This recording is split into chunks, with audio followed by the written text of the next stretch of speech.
What if the bells of the Great Sept rang for a different groom? What if, beneath 100,000 candles and the painted faces of the seven, it was not a cruel, golden boy in lion red waiting at the altar, but a dark-haired bastard in stark black, standing very still beside a bride in Tyrell green? The Sept of Baelor is the same and not the same.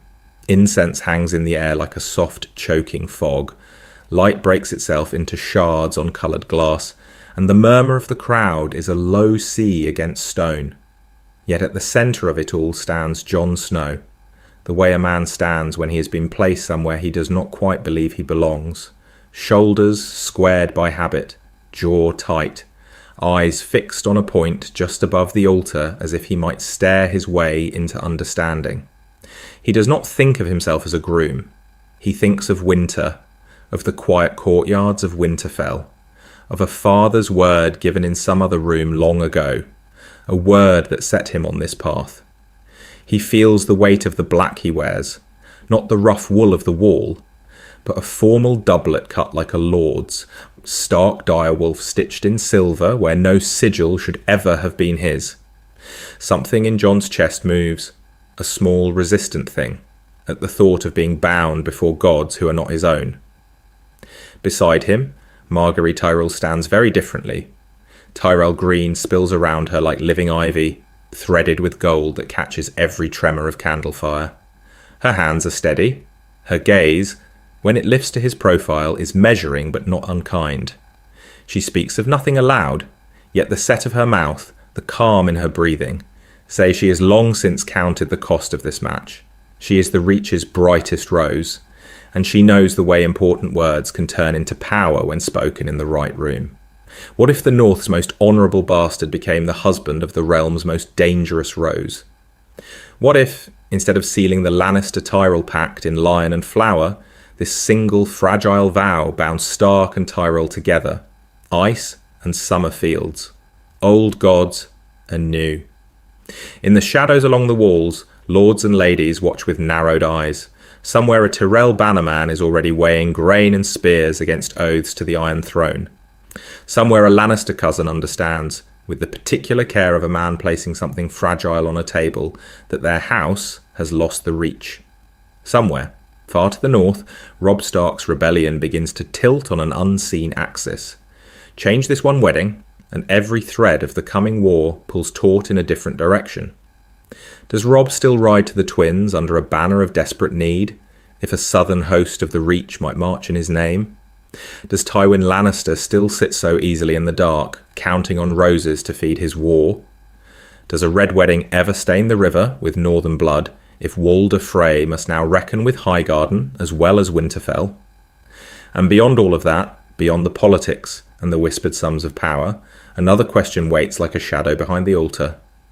When the dead begin to move in the far north, when winter comes not as a season but as an army, what does it mean for Westeros if the man who should have taken the black instead wears a ring of gold, and the woman at his side knows how to turn love, or the appearance of it, into a weapon?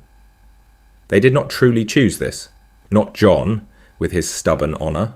Not Margaery, with her careful poise. Yet as their hands are joined before the Seven, as vows are spoken in a faith he does not share and a language of power she understands too well, the realm bends around them. The war of the Five Kings, the fate of House Stark, the quiet gathering darkness beyond the wall, all of it waits upon what these two strangers will become together. To see how such a wedding could ever come to pass, we have to step back from the candles and the crown and return to a different choice made in the cold halls of Winterfell. The hinge does not look like a hinge at first. It looks like a quiet room in the Red Keep, a table between two old enemies who have chosen for the moment to pretend at friendship while the realm burns beyond their walls. Tywin Lannister sits very still, the way a man sits when he has already measured every piece on the board and is now only arranging them in his mind. Olenna Tyrell toys with a cup she has no intention of drinking, listening while he speaks of victory and grain and the cost of disloyalty. Outside, the bells of King's Landing carry faintly through the stone. A thin sound under the weight of war. News from the Riverlands is worse than in the world we know. Robb Stark's early victories are sharper, his alliances more solid. the North's rebellion less a nuisance and more a gathering winter. In canon, this is where the choice is simple. Margaery for Joffrey, the Reach for the Iron Throne, gold and food and soldiers poured into a single blazing fire. But what if the single decision that seemed so small becomes the hinge upon which everything else turns? What if Olenna looks at the maps, at the Raven's words about Northern resolve, and decides that tying her house to one cruel boy on one precarious throne is a worse gamble than sharing her bets between crown and wolf? She does not argue loudly. She questions, with the particular care of a man placing something fragile on a table, why Margaery must be chained to Joffrey rather than set where she can move. She speaks of the North not as a distant frozen shadow, but as a kingdom in all but name, rich in iron, and men if not in coin. Why not, she asks, a Stark Tyrell match? Not Robb. That would be too much power in one young king's hands. The bastard instead, Jon Snow. A bridge, not a rival. Tywin listens. He does not show surprise, but something in his stillness shifts. The way important words change a room, this suggestion changes the war. A Stark-Tyrell marriage offers grain and gold to starving northern holds, a promise that winter need not mean famine. It offers Tywin a wedge. Reach support flowing cautiously north might tempt certain river lords, might make Robb's bannermen wonder whether their king is sharing his strength or giving it away. It also lets the Tyrells keep one foot on each side of the fire. If the Lannisters hold the city, Margaery remains their ally by blood. If the North endures, she becomes its southern queen in all but title. The choice is not romantic. It is a calculation written in quiet ink. Far away, Jon knows none of this. His life is bent in that room by hands that will never feel northern cold or see snow in his hair. He is reduced to a name on a map, a convenient bastard to be traded for leverage and understanding. What happens when such a word crosses the narrow sea of distance and lands in Winterfell? What does it cost a man to become a bridge? That is where our timeline breaks, with a proposal that must travel north and a father and son who must decide what to do with it. What if the letter never arrives? What if the raven that should have carried a southern girl's name and a reachman's calculations is delayed by storm or snared by a hawk, and Jon Snow's life runs along the familiar track into northern darkness without ever knowing how close it came to bending? In Winterfell, before any such word can fly, Jon's world is small and sharp-edged. The great hall is warm with fire and talk, yet there is always a thin, cold line at his place on the benches, a shadow at the high table where he does not sit. He watches Robb laugh in easy understanding with their father, watches Sansa glow beneath Catelyn's quiet pride, watches Arya fidget and argue and still be gathered in, and he feels the distance like a draught that no cloak can quite shut out. At night, in the narrow room that is his alone, the wind scrapes at the shutters, and sleep comes grudgingly. His thoughts circle the same track, the wall, the black, the vow that will take the sting out of the word bastard by making all names equal. He has rehearsed the departure 100 times in his sleep, the gates opening, the horse beneath him, the clean promise of snow and stone and duty. In that imagining, there is no inheritance, no wife, no children, but there is clarity. He does not have to ask who he is if the answer is written in black wool. This fantasy of erasure becomes its own kind of comfort. The way a man might cradle a wound rather than risk the pain of setting the bone, Jon holds to the idea that vanishing into the Night's Watch will solve the question of where he belongs. He speaks of it rarely, and when he does, it is with the particular care of a man placing something fragile on a table, afraid that a careless touch will shatter it. Then the realm shifts. Robert's visit, the talk of handship, the first rumours of war and southern plots move through Winterfell like a distant storm. Catelyn counts hostages and alliances in the quiet hours, understanding in a way Jon cannot yet see that every child in the room is also a piece on a board. Under that pressure, her long-held refusal bends. Sending him to the wall now, she realises, would be to throw away a living pledge, when the south is already reaching north with open hands and hidden knives. So when the Raven finally comes, it does not bring only a Tyrell proposal aimed across the narrow sea of distance. It also carries a different, more immediate summons from King's Landing itself, written in a careful southern hand that names him not as Snow, but as Jon of House Stark, to be fostered in the capital. Something in Jon's chest moves at the sight of those words, the way important words always move in this family. It feels like a trap and a miracle at once. What if the single choice he thought he had, black or nothing, was never the only path? What is the cost of stepping into a room where his name suddenly has weight? That is the altered crossroads. A boy who expected the wall, a mother who chooses politics over disappearance, and a letter that invites a northern shadow into the southern sun. From here, the offer of a rose can finally find him. The letter waits for him in the solar, the way a man waits for a verdict he already knows. The raven has gone, the candle has burned low. Only the smell of spent tallow and the faint scratch of wind at the shutters remain.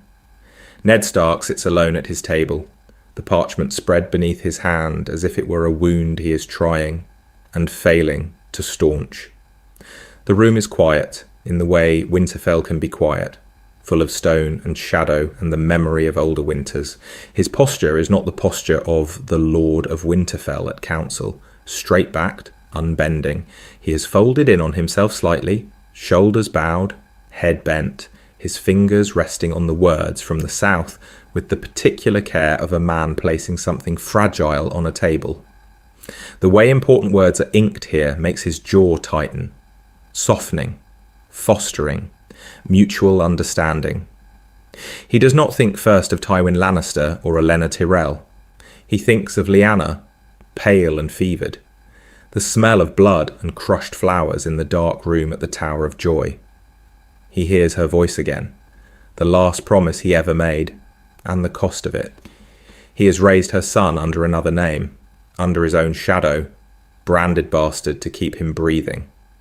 It has been his shield and his sin. Now the south, that devours Starks the way fire devours dry pine, stretches out a hand. Tywin and Olenna speak of prudence, of the Reach's grain and the North's honour, of how winter and war both demand alliances. They propose that Jon be fostered at court, near the Iron Throne, near Margaery Tyrell, and the roses that have already twined themselves around Lannister gold. They hint at a future match, not yet named, but clear enough. A great southern house for a northern boy with no name of his own. On the surface, it is simple. In return, House Stark is asked for a softer stance, for quiet acceptance of the crown that sits on Robert's head now, and may sit on another's soon. No rebellion, no open defiance, merely the presence of one quiet wolf among the lions and flowers. What if sending Jon south keeps the North safe? What if it only feeds another Stark to the same darkness that took Brandon and Rickard and Will? Ned fears. One day reach for Robb. He studies the candle's last inch of light as if it might answer.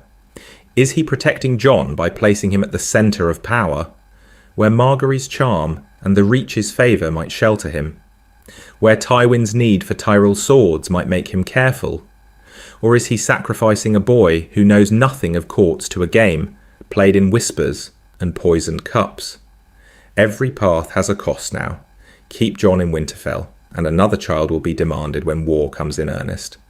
Send him, and the quiet at the heart of the castle changes shape. Ned understands this is a hinge, not just for a bastard son, but for Robb, for Sansa, for every Stark yet to stand beneath southern sun. He lifts his hand from the parchment at last, as if from a wound that has begun to bleed. The choice is not made yet, but the room feels colder, as though winter itself is waiting to hear which child he will spend.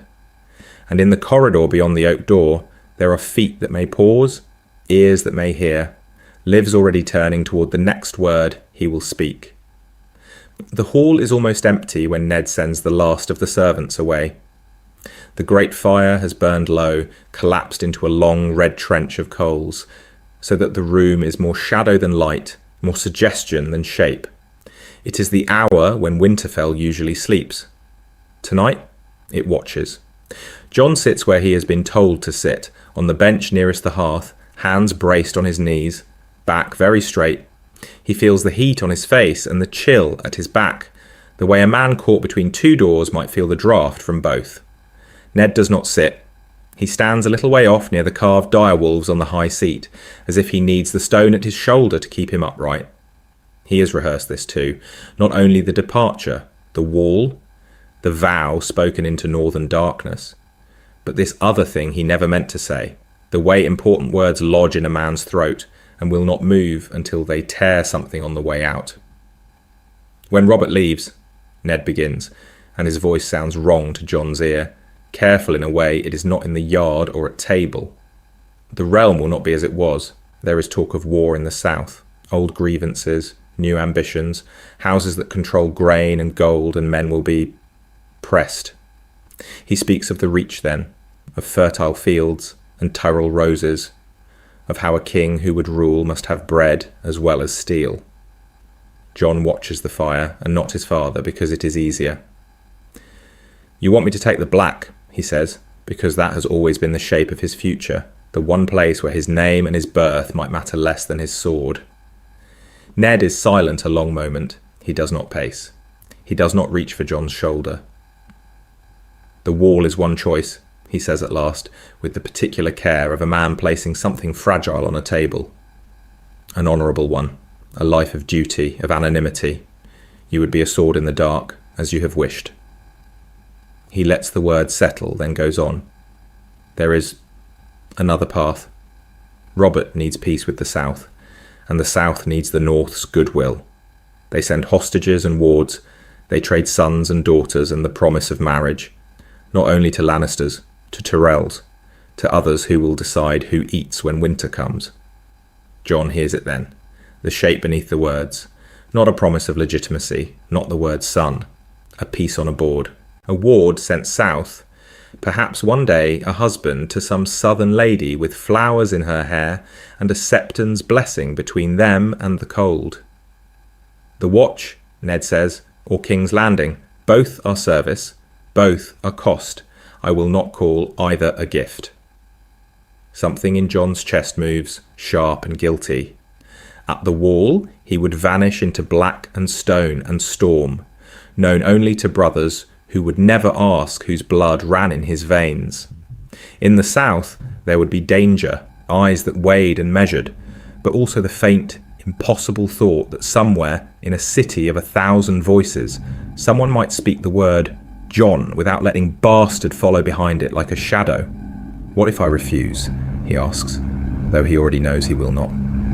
He has seen the way a man like Ned Stark wears duty, how it shapes his every word. Ned's gaze finds him then, heavy as snow on a roof. You will choose, he says, but understand what you choose for Robb, for Sansa, for the North, for more than yourself.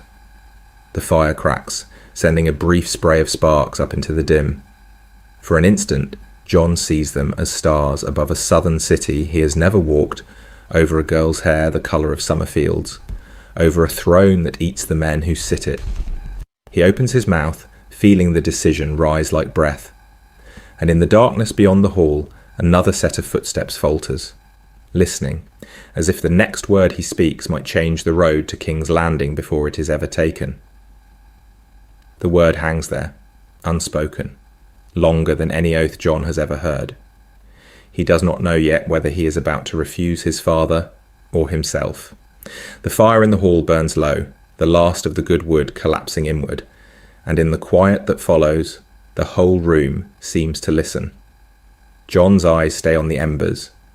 They are easier than Ned's face, easier than the shadow of a southern city he has never seen, or a girl with roses in her hair who is, for the moment, only a name. The heat on his skin is real. The choice behind him is not. Not yet. I thought the wall was all I had, he says at last, the way important words sometimes slip out like breath rather than declaration. A place where it would not matter that I am. What I am. His mouth twists, but he does not look away from the coals. I see now it was also an escape. Ned watches him, still as the heart of winter. He hears what Jon does not say. escape from Catelyn's eyes, from the half-places at table and in the yard, from the understanding that Winterfell's stones are his home and not his, both at once, the way a man can be given a sword and never a name. Jon draws a slow breath. Winterfell was never truly mine, he continues, and something in Jon's chest moves as he says it, a tightness that is not self-pity so much as inventory, the tallying of a life's small exclusions. But my blood is still yours. If it can buy them any safety, he swallows. If it can keep Robb from being bound to someone he should not trust, or keep Sansa from a king who would hurt her, how can I refuse? The log in the hearth gives way with a soft crack. Sparks leap up, sudden, bright, and then fall back into darkness. For a heartbeat, Jon's eyes catch that flare, reflecting fire and shadow both, as if the road before him is lit and obscured at once. What if this single decision, this quiet ascent in a northern hall, becomes the hinge on which a southern war will turn? Ned steps closer. His hand comes down on Jon's shoulder with the particular care of a man placing something fragile on a table, not because he doubts its strength, but because he honours the cost of what it is about to bear. "You would not go alone," he says. "You would go as my ward, as my blood." He speaks of hostages and alliances, of Tyrell grain feeding northern men, of how a rose in King's Landing might be a shield as much as an ornament. But beneath it all, Jon hears only the shape of duty. A different boy might ask about glory. About titles, about the chance to be more than bastard in a place where names are made and unmade by rumour and steel. Jon does not. He thinks, instead of ravens and heads on spikes, of how quickly the realm can turn on a house that stands alone. "I will go," he says, and the words land between them with quiet finality. Not a dreamer's vow, not a hero's boast. Simply a stark bastard stepping into a role he neither wanted nor fully understands, knowing only that to turn away would be another kind of cowardice. The fire settles, the room exhales. Outside, footsteps retreat into the darkness, carrying this new future toward a girl who has not yet learned his face, but will. And far to the south, in a castle of pale stone and bright gardens, a rose yet unopened waits for the wind that will bend her stem toward the north's most unlikely sun. What if the future that has just been spoken into the quiet of Ned Stark's solar does not stay in that room at all? What if, before the fire has fully settled on its new shape, the first shadow of consequence is already moving along the corridor outside? The hallway beyond the solar is cold and mostly dark, lit only by a single guttering torch that throws a restless, uncertain light across rough stone. Sansa's bare feet drink in the winter chill with every step, her nightgown whispering around her ankles as she follows the low murmur of her father's voice. She does not mean to eavesdrop. She means only to understand why sleep has fled her, why the castle feels as if it is holding its breath. The solar door is thick oak, old and slightly warped, and tonight it does not close as completely as it should. This is the sort of small failing no one notices until the night when it matters. She reaches it, and stillness takes her before she can decide whether to walk away. She does not hear everything. She hears enough. Her father's words come first, clearer, carrying through the gap with the particular care of a man placing something fragile on a table. "King's Landing," he says, and the way important words leave his mouth makes her throat tighten. Once that name had been a promise of songs and golden light. Now it is a place that took her future and her father's peace in the same hard fist. Another murmur, lower, rougher at the edges. "Jon." She knows his voice even when she cannot catch the shape of his sentences. He does not sound like a boy being scolded in some childhood mischief. He sounds steady, as if he is being asked to choose the road he will walk for the rest of his life. Fragments reach her, torn and rearranged by the door. "Alliance. You would not be alone. The south will look different with..." And then the wind in the corridor steals the rest. What is an alliance that needs Jon? What southern road could he be offered that does not exist for her any more? Jealousy comes first, hot and unbidden, flaring up like a sudden fire against the winter of the stone beneath her feet. Once, it was meant to be her going south in silk, her hand the key to some great joining of houses, her smile the bridge between north and crown.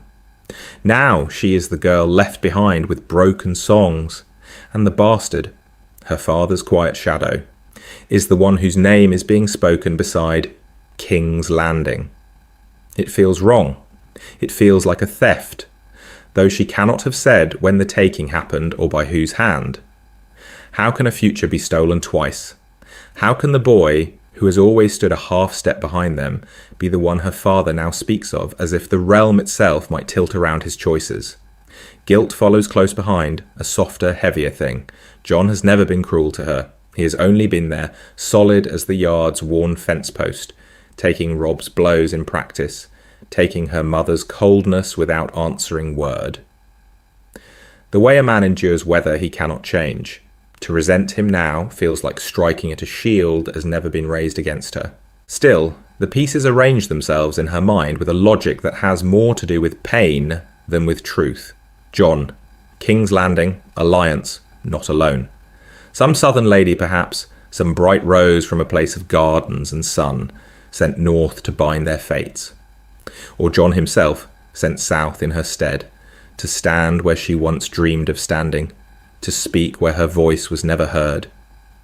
She presses her palm to the wood, feeling the faint vibration of her father's next words without catching them, and makes herself a quiet promise she will not remember as a promise later.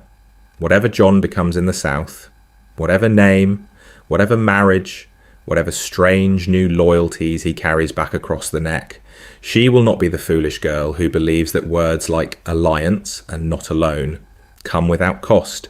This half-heard conversation will sit in the back of her mind like a stone under snow, when news reaches Winterfell of a Stark Tyrell understanding, of Margaery's rose-twined with Jon's new-forged place in the Game of Crowns.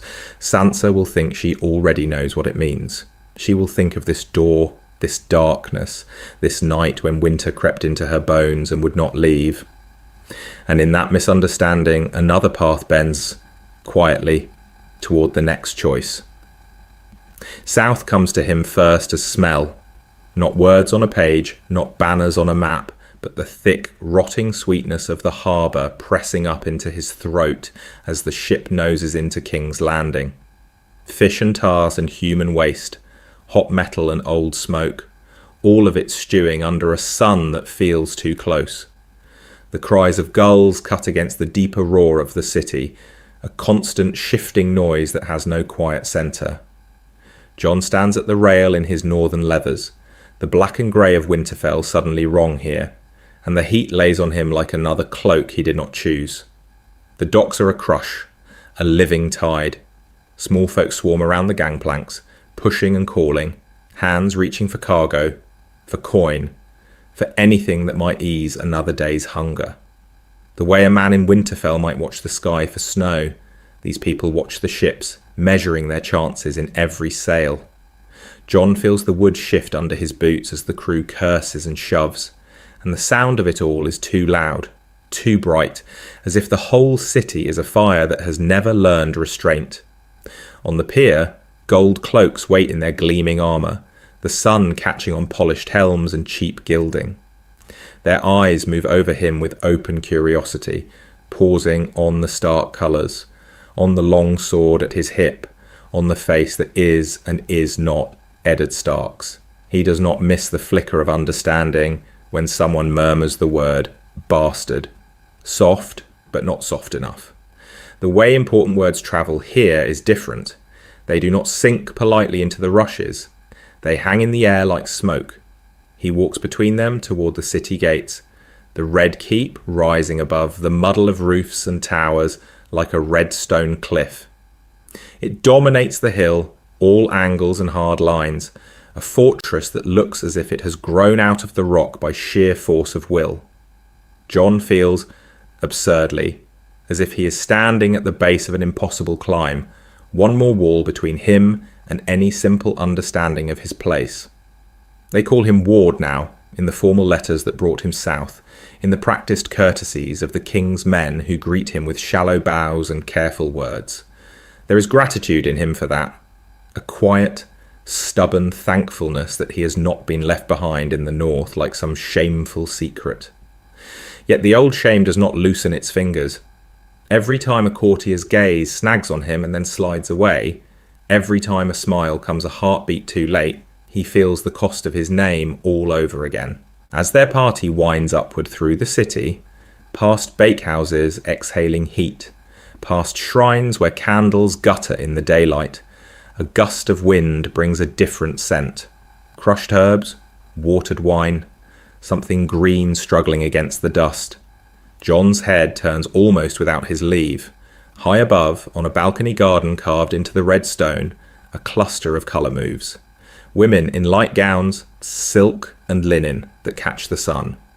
One figure at the centre, Tyrell green, bright as summer leaves, brown curls gathered and then loosed by the breeze. Her laughter carries down to him, thin but clear, a single bright thread in the city's rough weave. He does not yet know her name. He does not yet understand that the rose on her bodice anchors half the realm's grain, that the Reach's quiet fields and heavy harvests stand behind that easy smile. To him she is only an image, a woman framed by flowers, at ease in this heat, in this room of a city that feels like another world. Something in Jon's chest moves, not with desire exactly, but with the sudden awareness of distance, between balcony and street, between those born to be seen and those expected to pass unnoticed, between what he has been and what he is being asked to become. He speaks of none of it as they pass under the looming shadow of the Red Keep's outer wall. He keeps his face composed, his stride even, the way a man does who has learned that any sign of discomfort will be read, weighed, and perhaps used. Yet with every step the suspicion grows in him that this is a place where every kindness has an edge, where every smile might hide a knife laid with the particular care of a man placing something fragile on a table. What if this city, with all its heat and noise and hidden blades, is the true test his father meant for him? What if the darkness he was meant to meet at the wall has only taken another shape, dressed itself in silk and sunlight and the soft fall of a lady's laugh on the wind? The pavilion they bring him to is a pocket of shade carved out of the Red Keep's heat, canvas walls breathing softly in the breeze, the air thick with the sweetness of figs and the sharper, greener scent of crushed herbs underfoot. Jon steps in from the glare, eyes adjusting, hand brushing the pommel of his sword, as if to remind himself it is still there, still allowed. She is waiting already. Of course she is. The Queen of Thorns sits like a small gnarled root at the centre of a well-tended garden, baskets of dark figs piled around her, sharp-eyed Tyrell men and women standing just far enough back to pretend they are not listening. Her hands move with the particular care of a man placing something fragile on a table as she peels the fruit, but her gaze is anything but gentle. So, Olenna Tyrell says, as if they have met 100 times, as if this is all some old conversation resumed. The northern bastard. Do you wilt in this heat, or has winter frozen you solid? He does not answer at once. The way important words sit in his mouth has always mattered to him, even here, where the cost of a wrong word is higher than he fully understands. I prefer the cold, my lady, he says at last, voice low, careful. But a man can fight in any weather if he must. She notes the answer, the way a man might test the edge of a blade with his thumb. You speak of fighting as if that is all you are. Is that what your brother is as well? This young wolf they whisper about, snapping at the Lannisters' heels? Jon speaks of Robb with a quiet that is almost reverence, of the banners called, of river lords who remember old oaths, of winter coming, and men who will not bend the knee to a boy king who hides behind his mother's shadow.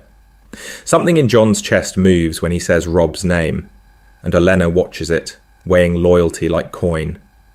She circles him with questions that sound like idle talk. The North, the old gods, what he thinks of kings who break their word, and of men who keep vows when the world makes a mockery of them. He fumbles once when she asks if he has ever wished to be more than what he is, and the silence that follows is its own kind of confession. "And my granddaughter?" she asks at last, as if this were an afterthought. "What do you make of Margaery?" He straightens, almost imperceptibly. "She is kind to the people," he says. "They love her. A queen should be so." There is an instinctive protectiveness in the way he shapes the word queen around her name, as if some part of him already understands how easily a woman can be used as a piece on a board. Olenna sees the stiffness, the lack of guile, the stubborn line of his jaw when he speaks of duty and winter and the North that made him. This is not a boy she can control, not the way a lioness might leash a cub with flattery and fear, but it is a man she can steer, because he has already chosen what he will not betray. Joffrey is fire without hearth or chimney, a blaze that will burn house and harvest both. This Stark bastard is Winterstone, slow to warm, slow to move, but once set, difficult to shift. A husband like that gives Margaery a different kind of power, a door into the North, a moral shadow beside her in the throne room when the realm begins to count its dead. If he survives what is coming. She dismisses him with a fig and a bland smile, and as Jon steps back into the sun, still unsure what this meeting has cost him, Olenna Tyrell has already begun to plan a wedding that will unmake another. What if, she wonders, the boy who knows nothing is the only one who might yet learn enough to ruin them all? From the balcony above the garden, the sunlight looks different. It lies in clean rectangles across the flagstones, catching on steel and leather, and the dark wool of a northern cloak as Jon Snow steps back into the courtyard. Margaery rests her hands upon cool stone, the way a man might rest them on a map before choosing where to bleed. She watches him pause, offer an awkward bow to no one in particular, as if unsure who, in this bright southern room of a castle, deserves the gesture. He does not glide the way Loras does, all ease and practised grace. He does not stride like Renly, full of untested fire. His movements are careful, contained, as though he has learned the cost of taking up too much space. The northern cut of his cloak hangs heavy, plain, almost severe against the gold and green of Highgarden's guests below. And the way his eyes travel the courtyard, measured, alert, as if expecting an arrow from a shadowed window, does not belong to any golden prince she has been promised since girlhood. This is not the crown she was raised to wear. There is no lion worked in crimson on his breast, no stag, no dragon. Only the dire wolf, grey on white, and the quiet set of his mouth as servants glance at him and then away again. Yet something in his discomfort disarms her, the way important words sometimes soften a room rather than harden it. He's plainly ill at ease with being observed, with being weighed as a piece on someone else's board, that more than any handsome line of his face holds her attention. "Brooding, is he?" Olenna's voice arrives before the soft tap of her cane, a dry intrusion into Margaery's thoughts. They do that in the North, must be the winter or the fathers. Margaery does not look away from the yard. He is not what Joffrey was. The words are light, but she feels the darkness folded inside them. Thank the gods for small mercies. Olenna settles beside her, peering down. No Joffrey, no direct little hand upon the Iron Throne. Yet. But a Stark who may outlast any one king if he survives the next few years, and if you make certain he wishes to. What if the king changes? Margaery asks quietly. What if the war does?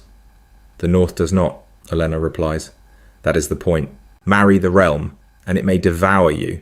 Marry a Stark, and you marry winter itself. Slow, patient, very hard to kill. She speaks of it with the particular care of a man placing something fragile on a table, as if the idea might shatter if handled roughly. Margaery lets the silence stretch, watching Jon cross the yard, stop to murmur a word to a stable boy, except a shy nod with a faint, almost startled half-smile. Not love at first sight, not even close. But there is something there to be learned. What if power this time does not lie in dazzling a king, but in understanding the way a man carries his wounds? She resolves in that moment to learn him, his silences, his loyalties, the shape of the shadow his father's name has cast over his life.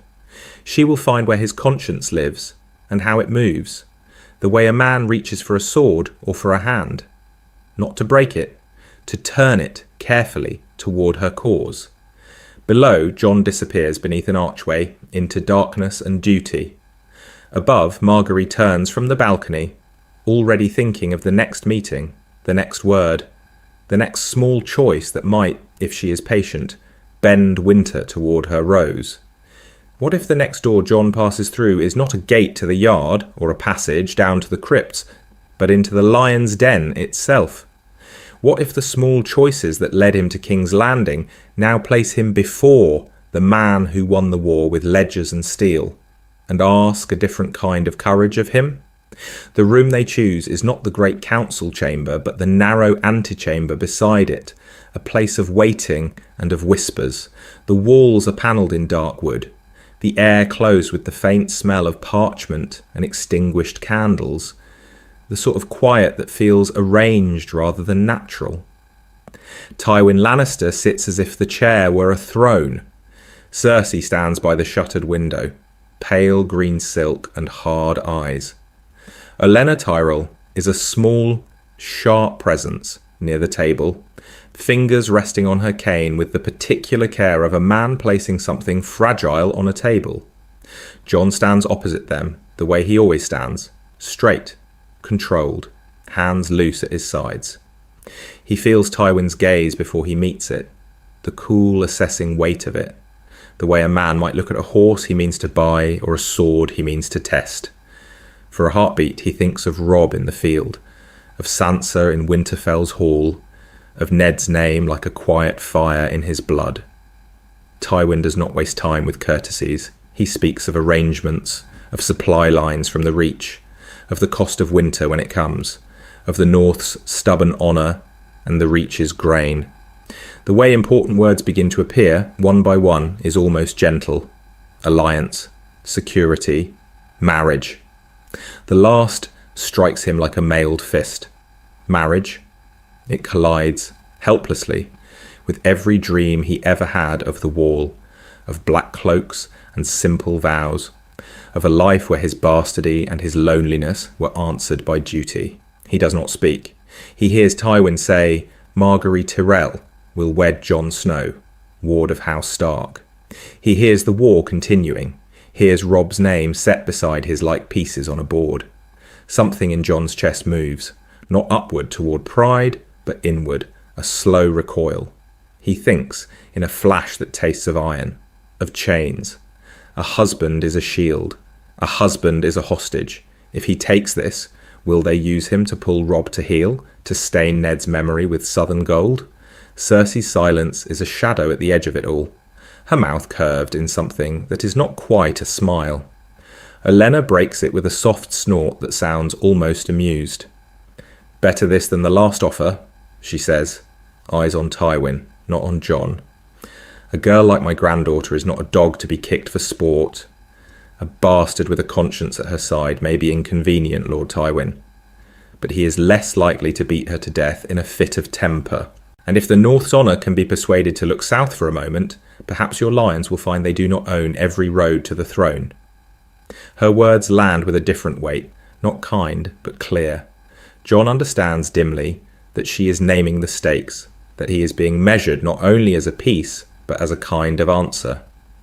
What if he refuses? What if he accepts, and in doing so binds winter and summer in a knot that cannot easily be cut? Tywin returns to him then, as if nothing has been challenged. You will do your duty, he says. It is not a question. The room feels smaller, the air thinner, as Jon realises that this too is a battlefield, and that the next word he chooses may cost more than any he has spoken before. The next word does not come. Not in that room, not under Tywin Lannister's gaze. It lodges somewhere behind Jon's teeth, heavy and misshapen, and instead of speaking, he bows, the way a man bows on a field already chosen for him. When he straightens, the choice has not been made, only postponed. He finds air the only place he can, high above the courtyards, on a narrow walkway of stone that clings to the outer wall of the Red Keep. The wind off Blackwater Bay is sharp with salt and distant smoke, tugging at his cloak, worrying the edges of him as if it would unmake him grain by grain. Below, the city sprawls in all its noisy, hungry sprawl. Up here, it is almost quiet. He sets his hands on the cold stone and stares east, past the glitter of the water, toward a line of grey that is not truly there. The wall has lived in his mind so long that he can see it even when there is only sea and sky. He thinks of black cloaks and hard faces, of vows spoken in the cold, the way important words are meant to be spoken. No wife, no children, no inheritance, a life stripped down to service and steel. There had been a kind of mercy in that simplicity. To belong to something larger than himself, without the tangle of marriage beds and heirs and southern tables where every word is a weapon. He had imagined standing on that ice, the darkness on one side, the realm on the other, and knowing with clean certainty which way to face. Now the certainty is gone. In its place is a name he barely knows. Margaery Tyrell, a rose from the reach, they said. He has seen her only at a distance, a flash of green and gold among the red and crimson, a girl who smiles with her whole face while her eyes are counting the room. Something in Jon's chest moves, not desire exactly, but the uneasy recognition that she belongs to a world he does not understand. He does not know the rules of their courtly games, the smiling lies, the soft hands that draw blood without ever touching a sword. He speaks of honour and duty the way a man raised in winter speaks of fire, as something that can warm or burn. But here those words are decorations, not oaths. What will it cost her to be tied to a northern bastard raised up too quickly? What will it cost him to be her lord consort in all but name? The wind gusts harder, stinging his eyes. He imagines Robb in the Riverlands, banners snapping, supply lines stretching thin while Tywin and the Tyrells hold the grain of the reach between them like a noose. If this marriage can loosen that noose, if it can keep southern hunger from turning northward, if it can spare Robb from fighting lions and roses at once, then his own discomfort is a small price. That is what he tells himself, with the particular care of a man placing something fragile on a table and pretending it will not break. He straightens, fingers numb on the stone, and lets the wind pull at him until the wall in his mind fades and only the bay remains. Somewhere below, in some bright chamber he has not yet entered, a girl with a crown of thorns and petals is being told of him in turn. And when they finally stand face to face, whose idea of duty will survive the meeting? The chamber is not bright enough for a girl who was raised among golden roses. Candles gutter in iron sconces, their light thin and unsteady, throwing long petals of shadow across Margaery's bed and the carved chests that hold gowns meant for a different life. Olenna sits near the hearth, where the fire has sunk low, her knitting abandoned in her lap. She speaks of the arrangement with the particular care of a man placing something fragile on a table, though there is nothing fragile in her voice. No Queen of the Seven Kingdoms, not yet. No gilded procession through King's Landing with the small folk screaming her name. A different road, a different winter. Lady of Winterfell, the Queen of Thorns says, and the way important words hang in the small, close room makes them feel heavier than any crown. Perhaps more if the North remembers how to choose its own kings. Margaery listens, hands folded in her lap to keep them from twisting. All her life the stories have pointed south, to the Iron Throne, to the way a man might rule if guided by a clever, beloved wife. She has been dressed and schooled for that stage, for the heat of the capital, for the glittering cruelty of court where every glance is a blade and every smile a wager. Now Olenna offers her snow. For a moment the disappointment is sharp enough to taste, copper on the tongue. No songs of the young queen in the Red Keep. No slow, careful dance with the faith and the crown. No chance to turn Joffrey's sadism into a weapon she can steer. And yet, when she lets herself picture his pale, delighted malice, Cersei's eyes like green glass full of poison, something in her chest loosens. To escape that darkness is not defeat. It is a kind of salvation. She thinks of the north the way a girl from the Reach must. Cold, distant, full of hard men and harder silences, old gods that do not sit in septs but in trees with bleeding faces. A place where winter is not a metaphor but a cost counted in lives and empty granaries. What kind of garden can grow there? What kind of love? Olenna does not speak of love. She speaks of grain and swords, of how House Tyrell's strength, married to Stark loyalty, might unmake the Lannisters' careful game. She speaks of Jon Snow, the bastard who is not quite bastard any longer, a man raised in shadows who now stands nearer to a lord's place than any of them once expected. Margaery turns the name over quietly. Snow. Not Baratheon, not Lannister, not even Stark, yet bound to them all by word and blood. He does not sound like a prince from the tales. Perhaps that is the point. What if, she thinks, the path to a crown runs first through a keep of grey stone and wolves, not red stone and lions? She lets the disappointment settle, then begins to reshape it. If she cannot be queen of the Seven Kingdoms now, she will be queen in the north in all but name. She will learn the way important words are spoken in the great hall at Winterfell, how oaths sound when they come from men who have bled in snow rather than danced in silk. She will make this Jon Snow love her, or at least trust her. Trust is often the stronger chain. In her mind she walks through Winterfell's courtyards, replacing barrenness with colour, imagining glass gardens raised against the cold, Reach harvests flowing north so that no man of hers starves while others feast. A second Highgarden in the snow, its roots sunk deep in northern soil. The pattern breaks in her thoughts. What if there is no Iron Throne left to claim when the snows truly come? What if the real war is not for cities but for survival? In the wavering candlelight she makes her choice. She will go north. She will smile with all the warmth of the Reach and learn the quiet, measuring gaze of the Starks. From Winterfell's walls she will watch the realm rearrange itself and see, with clear eyes, which crowns remain when the storm passes. For now she reaches for the smaller circlet offered, fur instead of gold, stone instead of marble, a man who knows winter instead of a boy who loves cruelty. The rose bends, not to break, but to root herself in colder ground, waiting to see what blooms when snow and fire finally meet. What if that choice in the south, that quiet bending of the rose towards snow and stone, reached the north not as rumour but as a raven's word, black wings beating against a canvas wall streaked with rain and mud? Robb Stark stands in a field tent that smells of wet wool and horse, his boots caked, his sword belt still fastened when the bird is brought to him.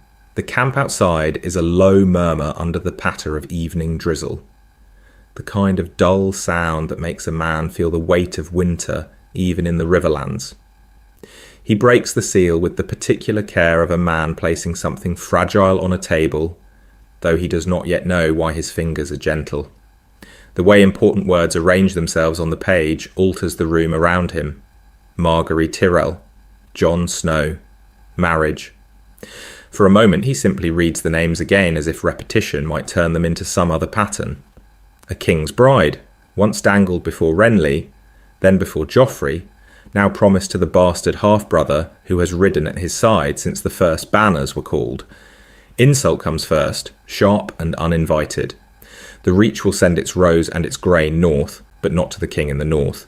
They court his lieutenant, his ward, as if the choice of where true power lies in the north were theirs to make. Under it, though, there is something like relief, a small fire in the darkness. If the Tyrells are turning their faces toward Winterfell, they are not fully lying in Tywin Lannister's bed. If their ships bear wheat and gold, those ships may yet sail past Lannisport. Then the sting. Jon's name on that page is a reckoning. Robb thinks of the way a man like Jon accepts duty without complaint, of the long rides, the counsel given in quiet tents like this one. His rebellion has a cost measured not only in dead men on southern fields, but in the life his brother will now be asked to live, a life bound to a woman raised for courts and crowns. Catelyn reads the copy in another tent, canvas lit from within by a single wavering candle. The word bastard has sat between her and Jon all her married life, a shadow at the edge of every room in Winterfell. She has prayed, more than once, that the boy might be sent away. Now the South offers to take him, and with him, perhaps, the Reach's harvests, its spears, its soft power over septs and songs. Her mind moves along cold lines, grain for the north when winter deepens, gold to pay the Freys to steady the riverlords. Or if they refuse all of that, flowing instead to King's Landing, to clothe Lannister steel and feed Lannister horses. Can she let the child she never wanted in her home become the bridge that keeps her true-born children from starving? They argue in low voices over the same table where maps are spread. Accept, and Jon rides south into a gardened cage, a hostage wrapped in silks and smiles. Refuse, and they drive the Tyrells back into Tywin's arms, perhaps forever. Robb speaks of honour, of trusting Jon to hold fast. Catelyn speaks of hostages, of Sansa and Arya already lost to southern games. Between them, the choice hangs, narrow and terrible. Either way, the boy who once stood at the back of Ned Stark's hall has become a fulcrum upon which their war tilts. And as the candle gutters, another question rises, unspoken but heavy. If they send Jon into that southern fire, what burns away and what is forged? The answer to that unspoken question comes not in a war council, but in a church. The Sept of Baelor breathes incense and coloured light. Smoke hangs in slow, pale ribbons beneath the high dome, catching the sun as it pours through the great rose window, turning dust into drifting motes of red and gold and green. The marble floor is cool, veined like fat in frozen meat, and the murmur of assembled lords moves through the vast room like a distant sea. They had expected a king, a lion in crimson and gold, a crown bright as new forged steel. Instead, there is a bastard in dark northern leathers, walking alone toward the altar. Jon feels every step as if it were being counted aloud. The weight of southern eyes presses against his shoulders, against the plain wool of his cloak, against the sword at his hip that is not ice and never will be. He does not look left or right. He looks ahead, because that is the way a man walks when he has made a choice and will see it through. In his mind, though, there is another path. Snow under his boots, not marble. The quiet drip of water in Winterfell's godswood, the red leaves whispering above the black pool, the faces in the heart tree watching with that slow, patient understanding that belongs to things which have seen many winters. Here the seven gaze down in painted crystal and carved stone. There the old gods watched from darkness and bark. He feels like an intruder in both rooms.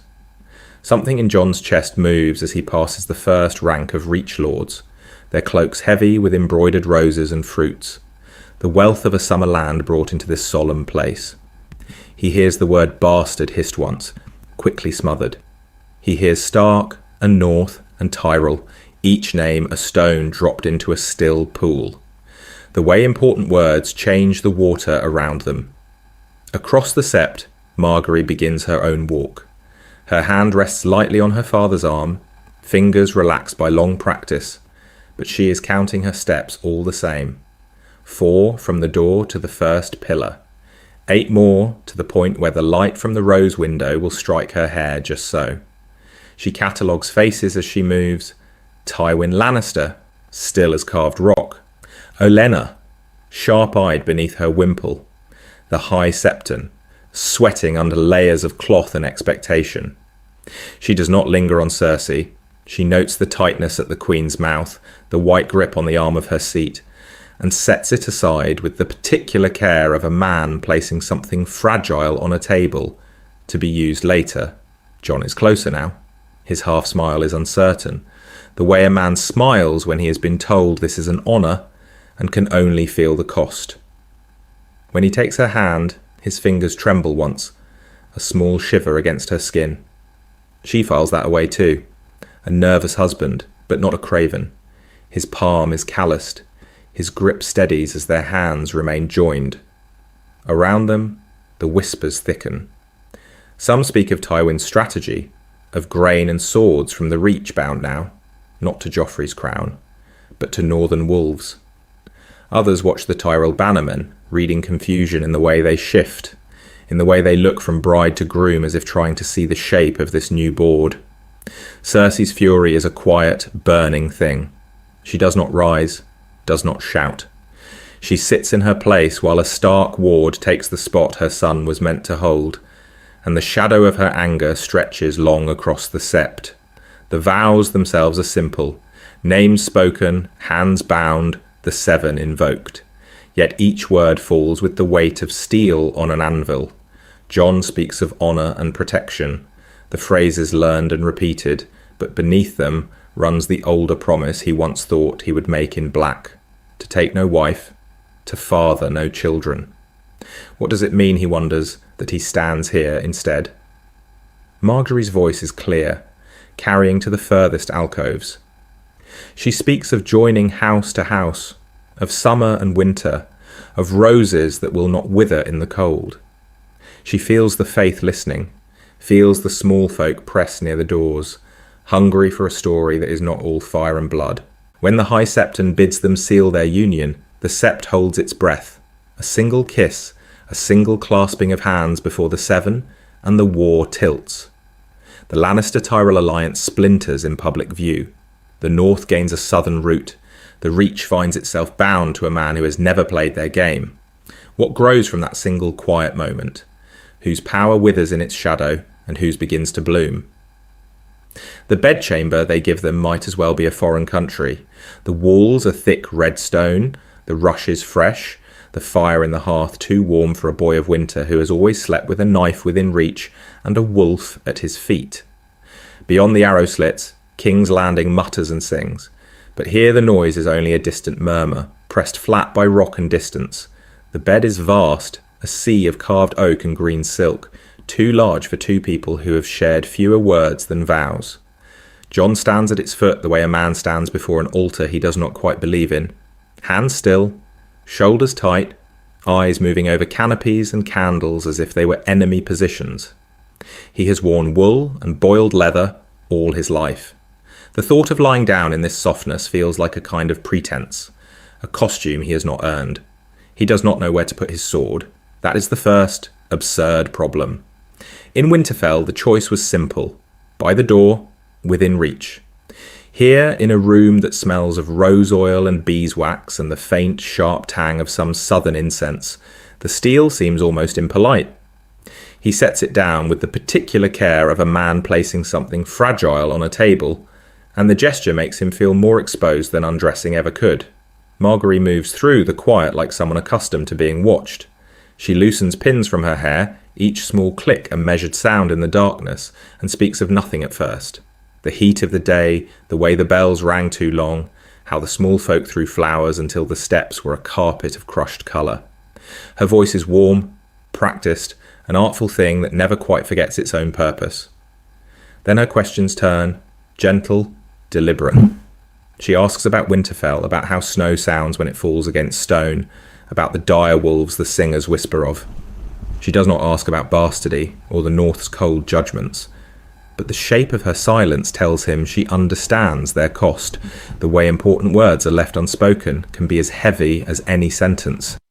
Something in Jon's chest moves when she repeats Ghost's name, carefully, as if testing the taste of winter on her tongue. He speaks of the godswood, of the weirwood's red leaves and the pool that holds the sky even in deepest shadow. He speaks of standing there as a boy, and knowing he did not quite belong, and would never quite leave. Her eyes soften at that, and for a heartbeat the room feels smaller, less like a stage, more like a place two people might simply be. Pattern breaks there. She admits quietly that Highgarden's gardens have never truly been hers, that every path she walked was chosen for her feet before she could stand. A woman moulded for a throne she may never sit. A man raised for the wall who now wears a lord's cloak and a husband's ring. What if neither of them is what this city expects? They do not find ease, not yet, but they find a narrow bridge of shared displacement, a first fragile understanding laid between silk and stone. If the world allows it, that small bridge could become a road, and on that road a partnership might learn to walk. Outside, the bells are silent. Inside, the next choices wait, quiet and heavy in the dark. Outside, the city holds its breath. Inside another room, another kind of silence waits. What if the same marriage that lays a narrow bridge between Jon and Margaery also drives a crack straight through the Lannister heart of power? Cersei Solar is a high, bright cage. Afternoon light spills across polished wood and red and gold hangings, but the warmth does nothing to soften the tightness in her jaw. The wine in her hand is dark as spilled blood, and she drinks it the way a man might take a blade from its sheath, as prelude, not comfort. The word has come and settled like ash on her tongue.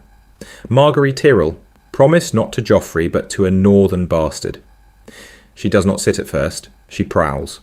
The room seems too small for her anger, for the insult she tastes in every syllable. A Stark Tyrell match, a wedding feast in the north where roses and direwolves share a table, while the lion watches from afar. She calls Jon by every name but his own.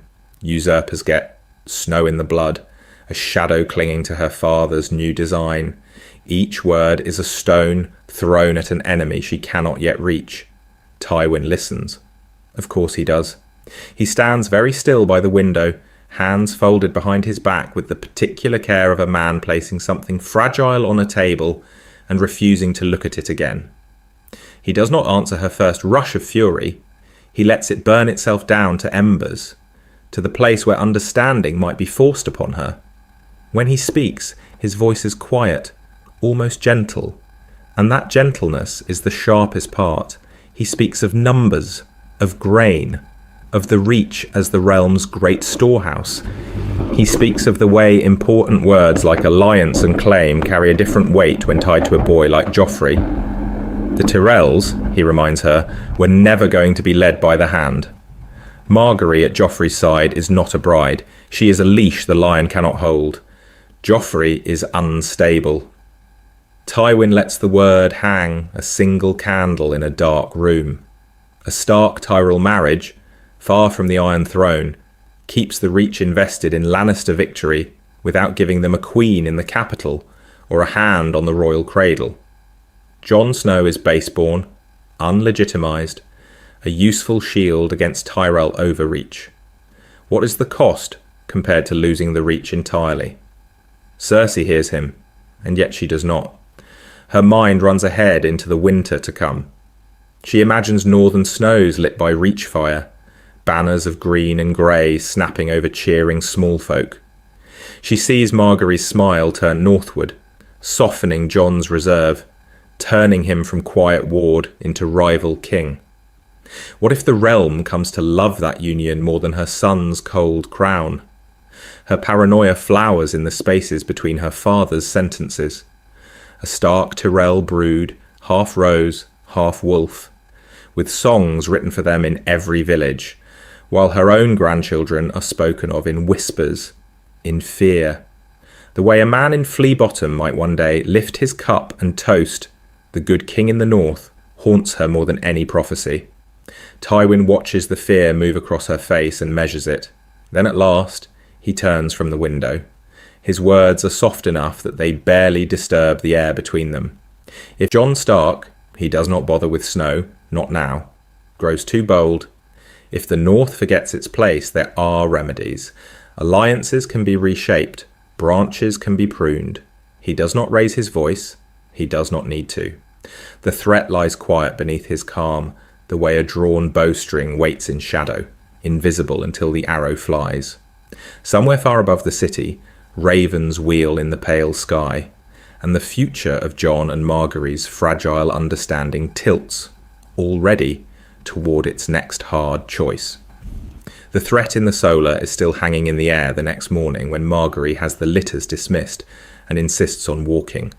Not to the Sept, not to the gardens, but down, into the city, into the rooms and alleys where the cost of every lord's choice is counted in thin wrists and hollow eyes. Jon goes because he has given his word, and because there is something in the calm insistence of her gaze that feels less like command and more like an invitation to understanding. His northern cloak, dark and heavy despite the heat, draws stares as they move through the streets. Not hostile, not yet. Curious. The way a man looks at an unexpected shadow crossing his fire. At the first orphanage, the smell hits him before the sound. Thin porridge, damp straw, a sweetness beneath it that speaks of sickness. Children crowd the doorway, bare feet slapping stone, faces lifted. Margaery does not hesitate.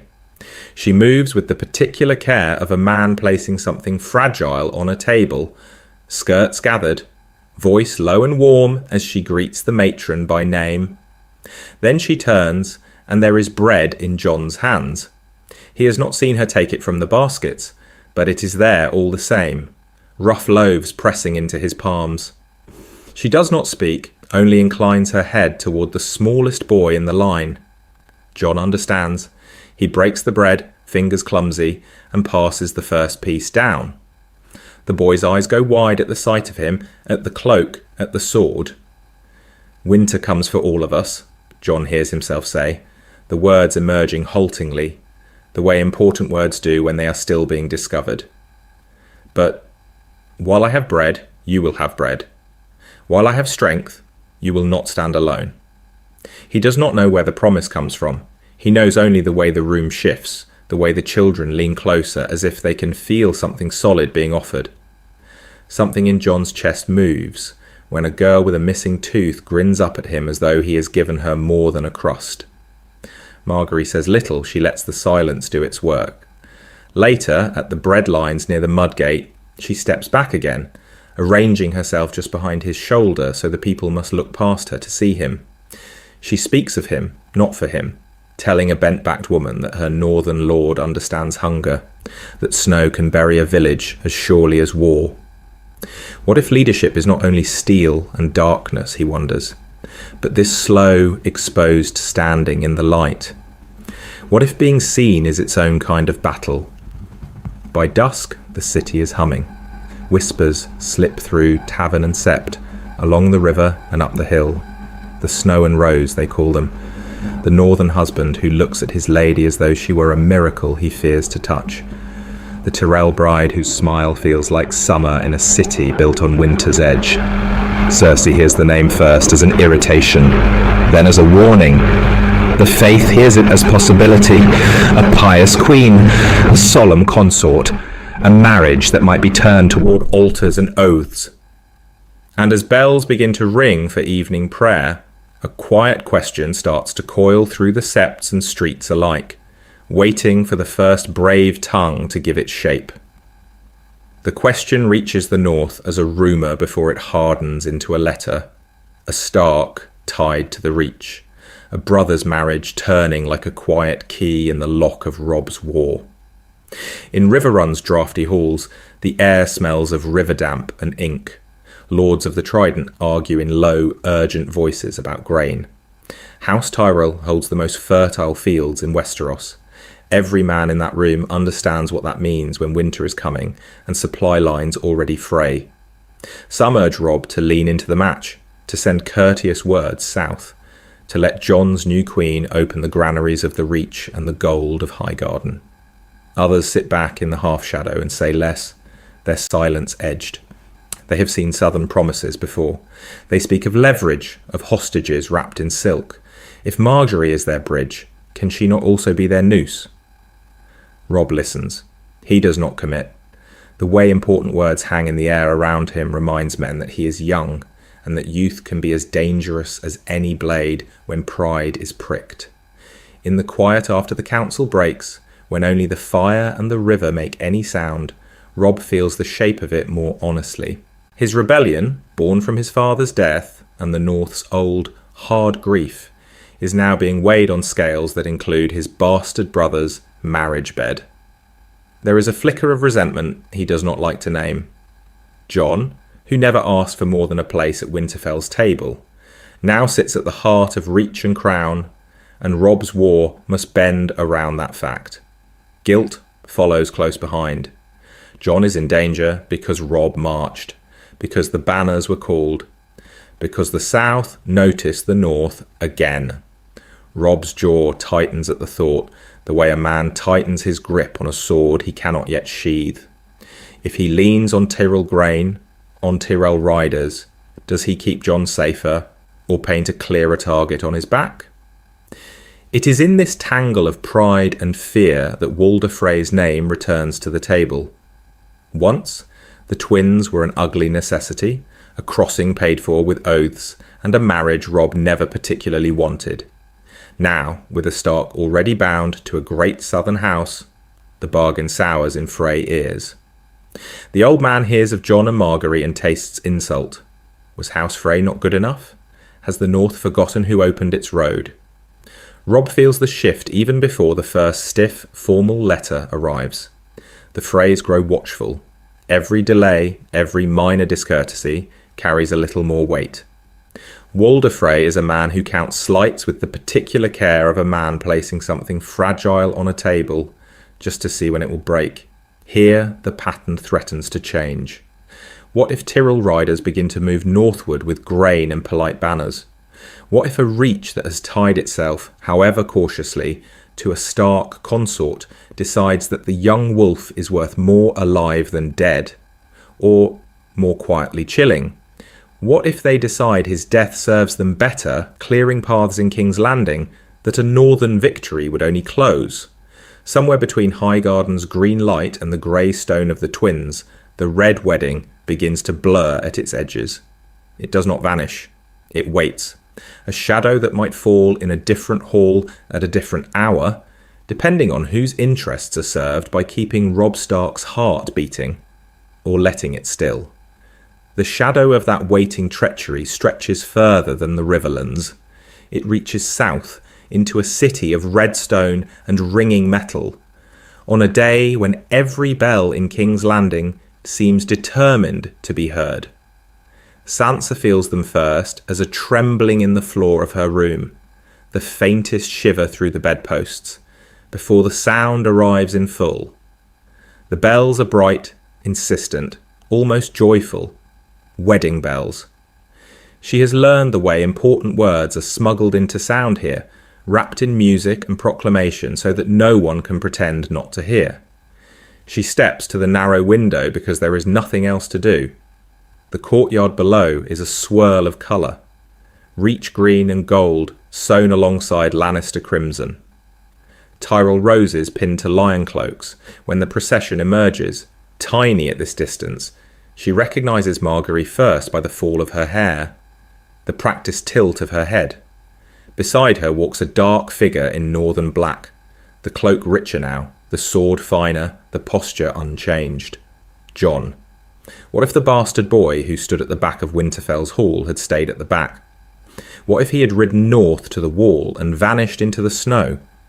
The sight of him here, in the heart of the south, walking the path that was once promised to her, makes the room tilt for a moment. Envy comes first. It is sharp, humiliating, and she hates herself for it, even as it rises. Jon, who ate apart, who never had a sceptre drilling him in the right way to smile, now moves beside a future queen with the grave ease of a man born to it. The way a man offers his arm, the way a man inclines his head to a cheering crowd, these are gestures she practiced in her mind for Joffrey. They belong to Jon instead, yet beneath the sting there is a quieter, stranger relief. It is Margaery who must navigate that dangerous fire, who must smile at Cersei in the shadows of the Red Keep, who must measure every word with the particular care of a man placing something fragile on a table. Sansa knows the cost of that nearness now. She does not truly wish it on any girl, not even one as composed as the Rose of Highgarden. The bells go on. In their echo she remembers another room, another door not quite closed, her father's voice, low and steady, speaking to Jon before they rode south. She had not caught every phrase, only fragments that clung like frost. Jon would not be alone in the south, her father would see to it. Then it had sounded like comfort for a lonely boy. Now, with the reach of House Tyrell wrapped around Jon's arm, she hears promise instead. Status, marriage, a place in the game she never imagined for him. He does not look up toward her window. Perhaps he cannot see it from where he walks. Perhaps he has learned, as she has, that looking up in this city is dangerous. Something in her understanding of him shifts, almost imperceptibly at first. Jon is no longer only the living proof of her father's supposed sin, the half-brother she once named with quiet disdain. From this distance, he becomes a strange, distant ally, a piece on the board that does not quite belong to the Lannisters or to the south at all. What if he remembers her? Not the lady she tried to be here, but the girl who flinched from him in Winterfell's yard. If the north ever rises again, if winter truly comes howling down, the man walking beside Margaery Tyrell might matter more to her survival than any pretty southern vow. And somewhere behind the bells, behind the roses and lions, another question begins to form, waiting for its hour. The hour that question is waiting for never becomes the hour of a wedding cup. There is no joint feast raised beneath a canopy of lions and roses, no careful seating of rivals at neighbouring tables, no golden chalice passing from hand to hand while the whole court watches. Without Margaery promised to Joffrey, the particular machinery of the purple wedding simply does not assemble itself. The hall remains, the musicians remain, the hunger for spectacle remains. The poison never finds its stage.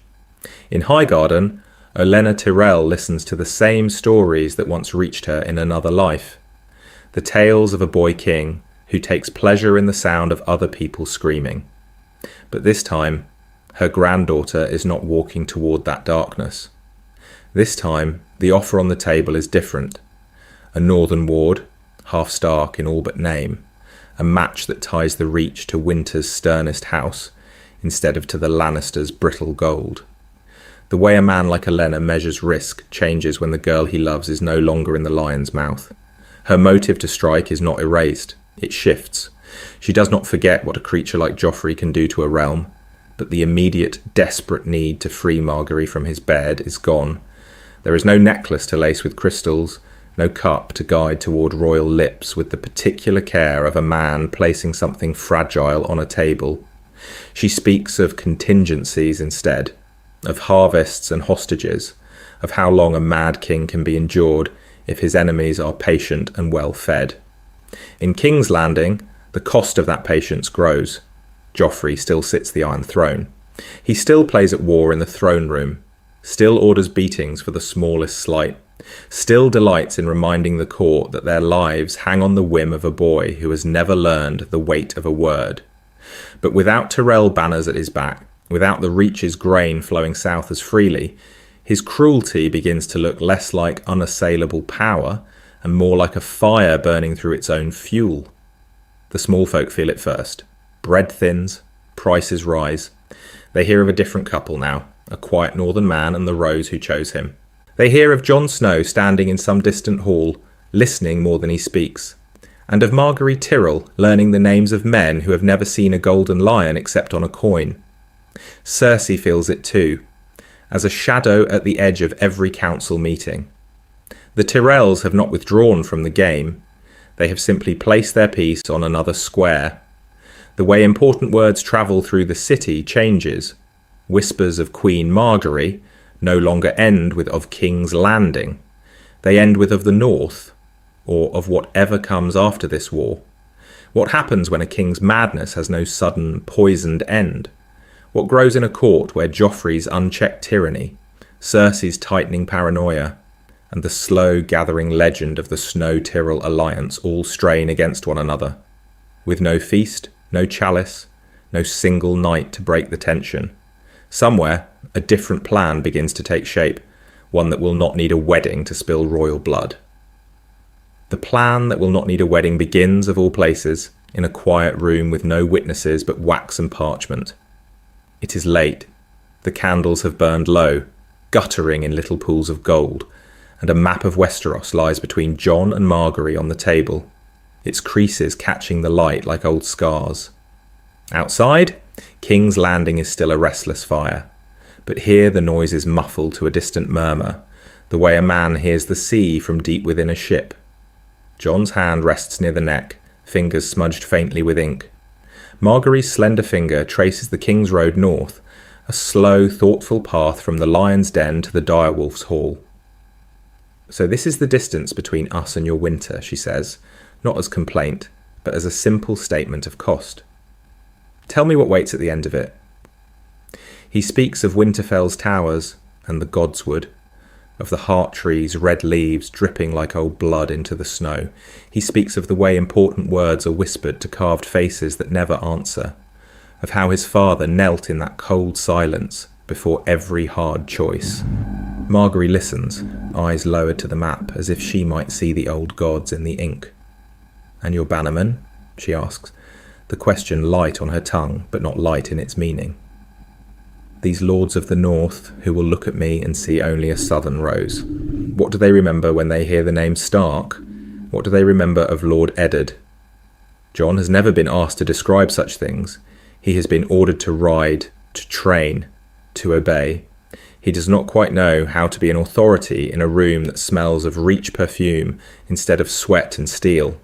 Still, he answers, of Karstark grief and manderly pride, of umber tempers and reed secrets, of a region that trusts slowly and forgets nothing. Something in Jon's chest moves when she does not flinch at the hardness of it. Instead, she leans forward, with the particular care of a man placing something fragile on a table, and begins to speak of grain. "Your winters are long," she murmurs. "Ours are generous. If we are to rule there, we must ensure no child in your halls goes hungry because a storm lasted a month longer than expected. Where are the storehouses? Which ports stay open when the ice comes?" Jon finds himself shifting the map, pointing to White Harbour, to Deepwood Motte, to the lonely towers along the shivering sea. He thinks of ships from the Reach carrying wheat and barley instead of wine and silks, of Tyrell gold buying northern loyalty in a quieter, sturdier way than court pageantry ever could. Then Margaery does something stranger. She asks about songs. "What if," she says softly, "the Reach sent more than food and coin? Your glass gardens in Winterfell, could they hold roses and apple blossoms, even when the snow falls outside? Could we teach southern singers northern ballads, and let your men hear them by the fire?" Jon imagines it despite himself. A godswood half buried in snow, and beyond it, warm greenhouses lit from within. Shadows of strange flowers against the glass. Children running between them with wolf pelts over Tyrell green cloaks. A direwolf and a golden rose stitched side by side on their chests. What kind of world is that? What if the single decision that seemed so small, one marriage, one map on one quiet night, becomes the hinge upon which everything else turns? He has been trained to think like a sword. Tonight, under candlelight and questions, he is being taught to think like a lord. Outside, the Red Keep dreams of tourneys and executions. Inside this small room, they are planning harvests, festivals in the snow, alliances that stretch from Old Town to the Wall. One day, the shadow of that planning will fall over battlefields no one in this room has yet imagined. For now, it is only ink and the low murmur of two young voices, drawing a different north out of the darkness. What if the quiet they spin together in that small room does not stay contained by stone and shutters? What if the words they set down in ink drift further than they intend, carried on tongues instead of ravens, until even the sept of Baelor feels the pull of a northern winter in its sunlit air? In the days after the betrothal is announced and then sanctified, the faith listens. It listens the way a man listens at a keyhole, pretending disinterest while his whole body leans toward the door. In lesser septs and crooked alleyways, septons and septors murmur over candles about the match. A bastard, born of sin, standing beneath crystal and coloured glass, taking vows with one of the realm's most pious and beloved ladies. They speak of bastardy as a stain, and of marriage as a washing clean, of how strange it is that such washing should be done in the holiest sept, before half the court and all the gods. Jon hears some of it, carried back by servants with more zeal than understanding. He does not answer aloud, but the words sit with him in the dark. Bastard, sin, holiest. Margaery's hand had been steady in his during the ceremony. Her voice had not trembled once.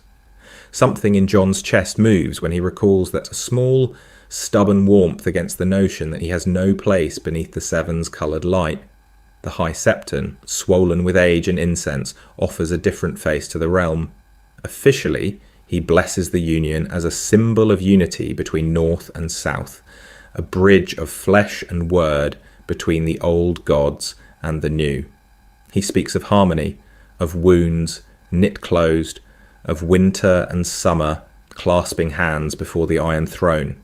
Yet in the privacy of his inner chamber, with the particular care of a man placing something fragile on a table, he admits unease to his closest confessors.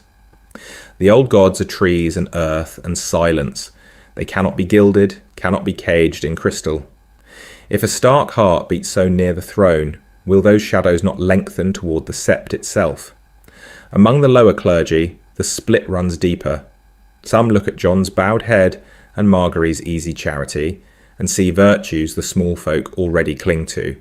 Humility, mercy, a queen who walks the streets without fear. Others see a different fire.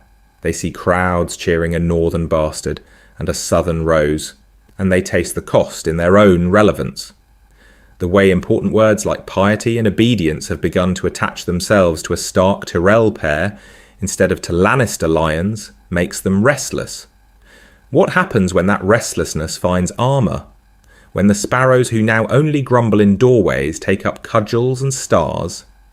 In this altered timeline, when the faith militant stirs, their list of enemies and patrons will not look quite the same.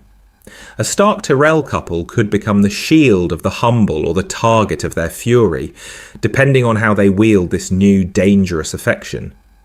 For now, the faith only watches.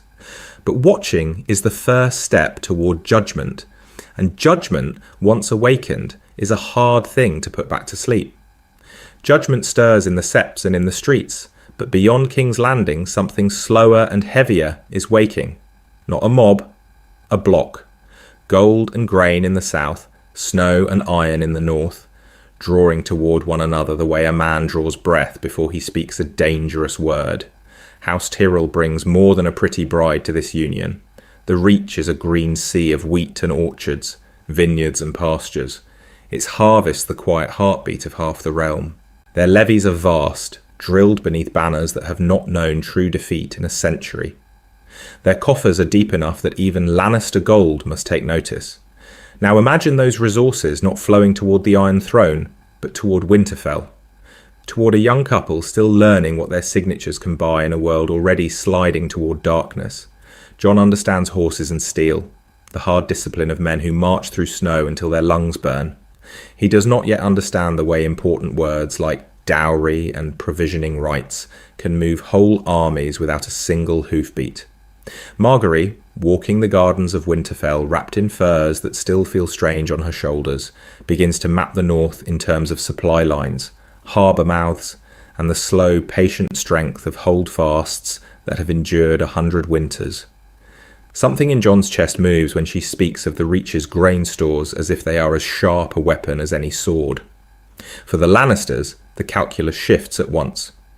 To strike openly at the north now is to risk the silent closing of the Reach's granaries to King's Landing, to risk the sudden cold of Tyrell neutrality, or, worse, Tyrell steel marching under the direwolf. Tywin is too old a player not to feel that cost in his bones. Every raven he sends must now account for the possibility that a boy he once dismissed as a bastard ward now sits at the centre of a web spun from roses and snow. Stannis and Renly lose more than a bride. They lose the aura that Tyrell backing gives a claim, the promise of full bellies for small folk, of orderly fields and paid soldiers. Without Highgarden behind him, Renly's bright campfire looks more like a flicker in the wind. Stannis' stern justice, unsoftened by reach diplomacy, becomes a harder sell to lords already afraid. The ripples spread further still. In Sunspear, Doran Martell watches this northern-southern knot with the particular care of a man placing something fragile on a table, weighing whether this new axis threatens his long, patient vengeance. In the Riverlands, bruised by Lannister foraging, small lords whisper that Tyrell pressure might finally ease the raids. And in Pike, the Ironborn taste opportunity in the thought of a mainland so intent on its own alliances that it forgets to watch the sea. Yet for all this, Jon and Margaery remain apprentices to their own power. They sit in the same room as men like Tywin and women like Olenna, but they do not yet hear every shadow in the words spoken around them. What happens when winter, in truth, begins to fall, and this new alliance is asked to choose between the War of Kings and the war in the dark that Jon has only half imagined? The first raven comes on a soft morning, the kind King's Landing does not deserve. Light over red roofs, the air already thick, the sea a dull sheet beyond the walls. Jon is in the small council chamber, listening to talk of grain levies and the Reach's harvests, when the door opens and a black shape settles on the table before him like a piece of the north dropped into the wrong room. The seal is crusted with old wax and colder hands, Jorah Mormont's rough, uncompromising mark. The words inside are worse. Men missing beyond the Frostfangs, wildlings abandoning villages that have stood for generations, dead things that do not stay dead. The old bear does not waste ink on fancies. He does not dress fear in pretty turns of phrase. He writes of tracks that begin and do not end, of eyes like pale blue fire in the darkness, of a cold that feels like intention. Something in Jon's chest moves, a slow, painful tightening, the way a man feels an old wound ache before a storm. He had thought himself prepared for this, had told himself that watching the wall from afar was a kind of service, that feeding the capital with Tyrell grain and holding the realm together was its own shield against winter. The letter makes that understanding feel thin. While he sleeps in featherbeds, while silk slides at his wrists and good wine warms his throat, his uncle and the men he once meant to join are standing watch in the true dark. Guilt arrives not as a shout, but as a quiet, persistent voice at the edge of all other thoughts. At feasts, he finds his eyes straying to the windows, as if the wall might be visible beyond the torches. In council, he hears the word winter, and must force his hand to stay still on the table. What is the cost of every day he spends here, weighed against one night on the wall when the dead begin to walk in earnest? Margaery notices before anyone else. She has the particular care of a man placing something fragile on a table when she approaches him that evening, all roses and courtesy, and asks, lightly at first, what shadow has taken his mood. When he tries to brush it aside, she does not allow it. She presses gently, with questions that sound like concern and are, but also carry the steel of a queen who must know what storm is coming. He speaks of the White Walkers then, not as old tales told in a warm room, but as reports written in a commander's hand. He speaks of bodies found frozen in poses of terror, of rangers vanishing, of Benjen's long silence. The way important words leave him is different now. They come slow, measured, as if each one might change his life. Margaery listens, and something in her composure shifts. She does not believe in monsters of ice. She believes in Jon, and in the way his voice roughens when he says, "They are real." The pattern should be simple. A man hears of danger. A man rides to meet it. What if it is no longer simple? What if the single decision that once seemed so small, signing a marriage pact, taking a southern bride, has become the hinge upon which his whole duty turns? Jon is no longer a spare sword at Winterfell's hearth. He is a husband, a prospective father, a cornerstone in an alliance that holds the capital together. To abandon that for a war no one else can see would mean breaking vows that are written in ink and flesh, both. At night, he lies awake beside Margaery, listening to the distant roar of the city, and imagines a different sound, the silence beyond the wall, broken only by the wind and the creak of ice. Can a man bound to lands and heirs still answer a call that demands he leave his name, his marriage, his southern power behind? Or is there a colder choice waiting, one in which he must find a way to bring the war in the dark down into these bright, disbelieving halls? The road north answers the question before Jon can. The farther they ride from the red stone and heat-hazed air of the capital, the more the realm itself seems to remind him that there is another darkness coming, one that does not care for thrones or wedding cloaks. At first, the land rolls gentle and golden around them, fields of wheat and barley shivering under a soft southern breeze. Margaery rides with her hood thrown back, hair catching the light, eyes moving over every village they pass. She notes the way small folk kneel, not quite sure whether to bow to the Stark direwolf or the Tyrell rose stitched in bright green along her cloak. Their confusion pleases her less than their smiles. She speaks to them when she can, easy questions about harvests and hungry mouths, the way a man might test the depth of a river with his boot before he trusts it. The air cools as the gold gives way to scrub and rock. Hills rise, bare-shouldered and grey, and the wind begins to bite rather than caress. Margaery's laughter grows rarer, wrapped in fur and leather she did not grow up wearing. Fingers redden despite the hand warmers her ladies fuss over. She does not complain. She observes. She asks Jon, on a night when their breath ghosts white between them, whether the people here will ever look at her and see more than a southern bride bought with grain. He does not answer at once. Not. The fire snaps and spits, and he watches the sparks climb into the vast, indifferent dark. He speaks of the way important words land differently in the north. King, guest, oath. How men who never asked for a queen will measure her not by songs, but by the weight of her choices when winter presses at their doors. Snow appears first as a rumour on the wind, then as a dusting along the road's edges, then as a thin, stubborn crust on the branches of dark pines. The forests close in, tall and old, the silence between the trees deeper than anything Margaery has known. Something in Jon's chest moves at the sight of them, home and graveyard both. Every mile closer to Winterfell is a mile closer to ghosts. His father's quiet hand on his shoulder, Rob's boyish grin hardened into a war king's mask, the shadow of a life he was never meant to claim. In the small northern villages, the bows grow stiffer, the eyes sharper. Her silks, even muted for travel, look wrong against low stone walls and smoky thatch. Children stare at her, as if she were a story stepped down from a high shelf. Rumours ride faster than their horses. At one inn, a man mutters just loud enough that Jon can hear about a rose that will not survive the frost.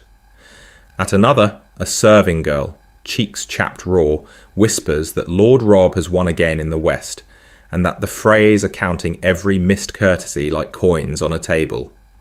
Under grey skies, with the first true snowflakes melting on her lashes, Margaery asks Jon about gods, whether the old gods of the trees will accept a woman who has lit candles to the seven all her life, whether she is meant to kneel in a godswood that never asked for her.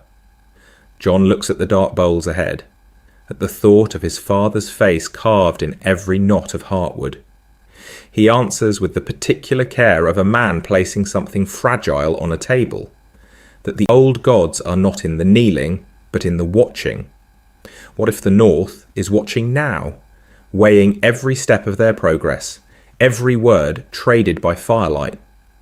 What if, before they ever see Winterfell's walls, the cost of this southern marriage has already begun to climb? The road narrows, the sky lowers, and somewhere ahead, beyond the next line of trees, waits a castle full of kin and strangers, victories and grievances, all of it about to be asked to make room for a queen who smells of reach roses and southern summers. and for a husband who carries the cold war in the dark behind his eyes. Winterfell rises out of the grey like something half remembered from a dream, familiar and altered all at once.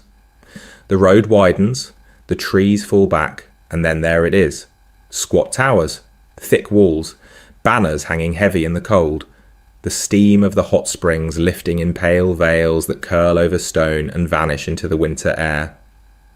The gates grind open, hooves ring on packed earth and frozen mud. Jon feels the warmth of the courtyard before he sees it, that strange breath of heat rising from hidden channels beneath the ground, turning the chill into something damp and almost gentle. Steam ghosts along the flagstones, catching in the horses' legs, softening the hard edges of Winterfell's walls. They look smaller than they should. After the Red Keep's red stone and dizzying height, these ramparts seem close, almost intimate, the way a man's childhood room can feel when he returns grown and armoured. The godswood's branches claw at the sky beyond, black against white. Faces gather at the edges of the mist, stable boys and old men, serving girls with chapped hands, guardsmen in grey wool and boiled leather, all of them staring. Some faces he knows at once. Old Nan's thin mouth, Maester Luwin's chain, Ser Roderick's whiskers gone more white than he remembers.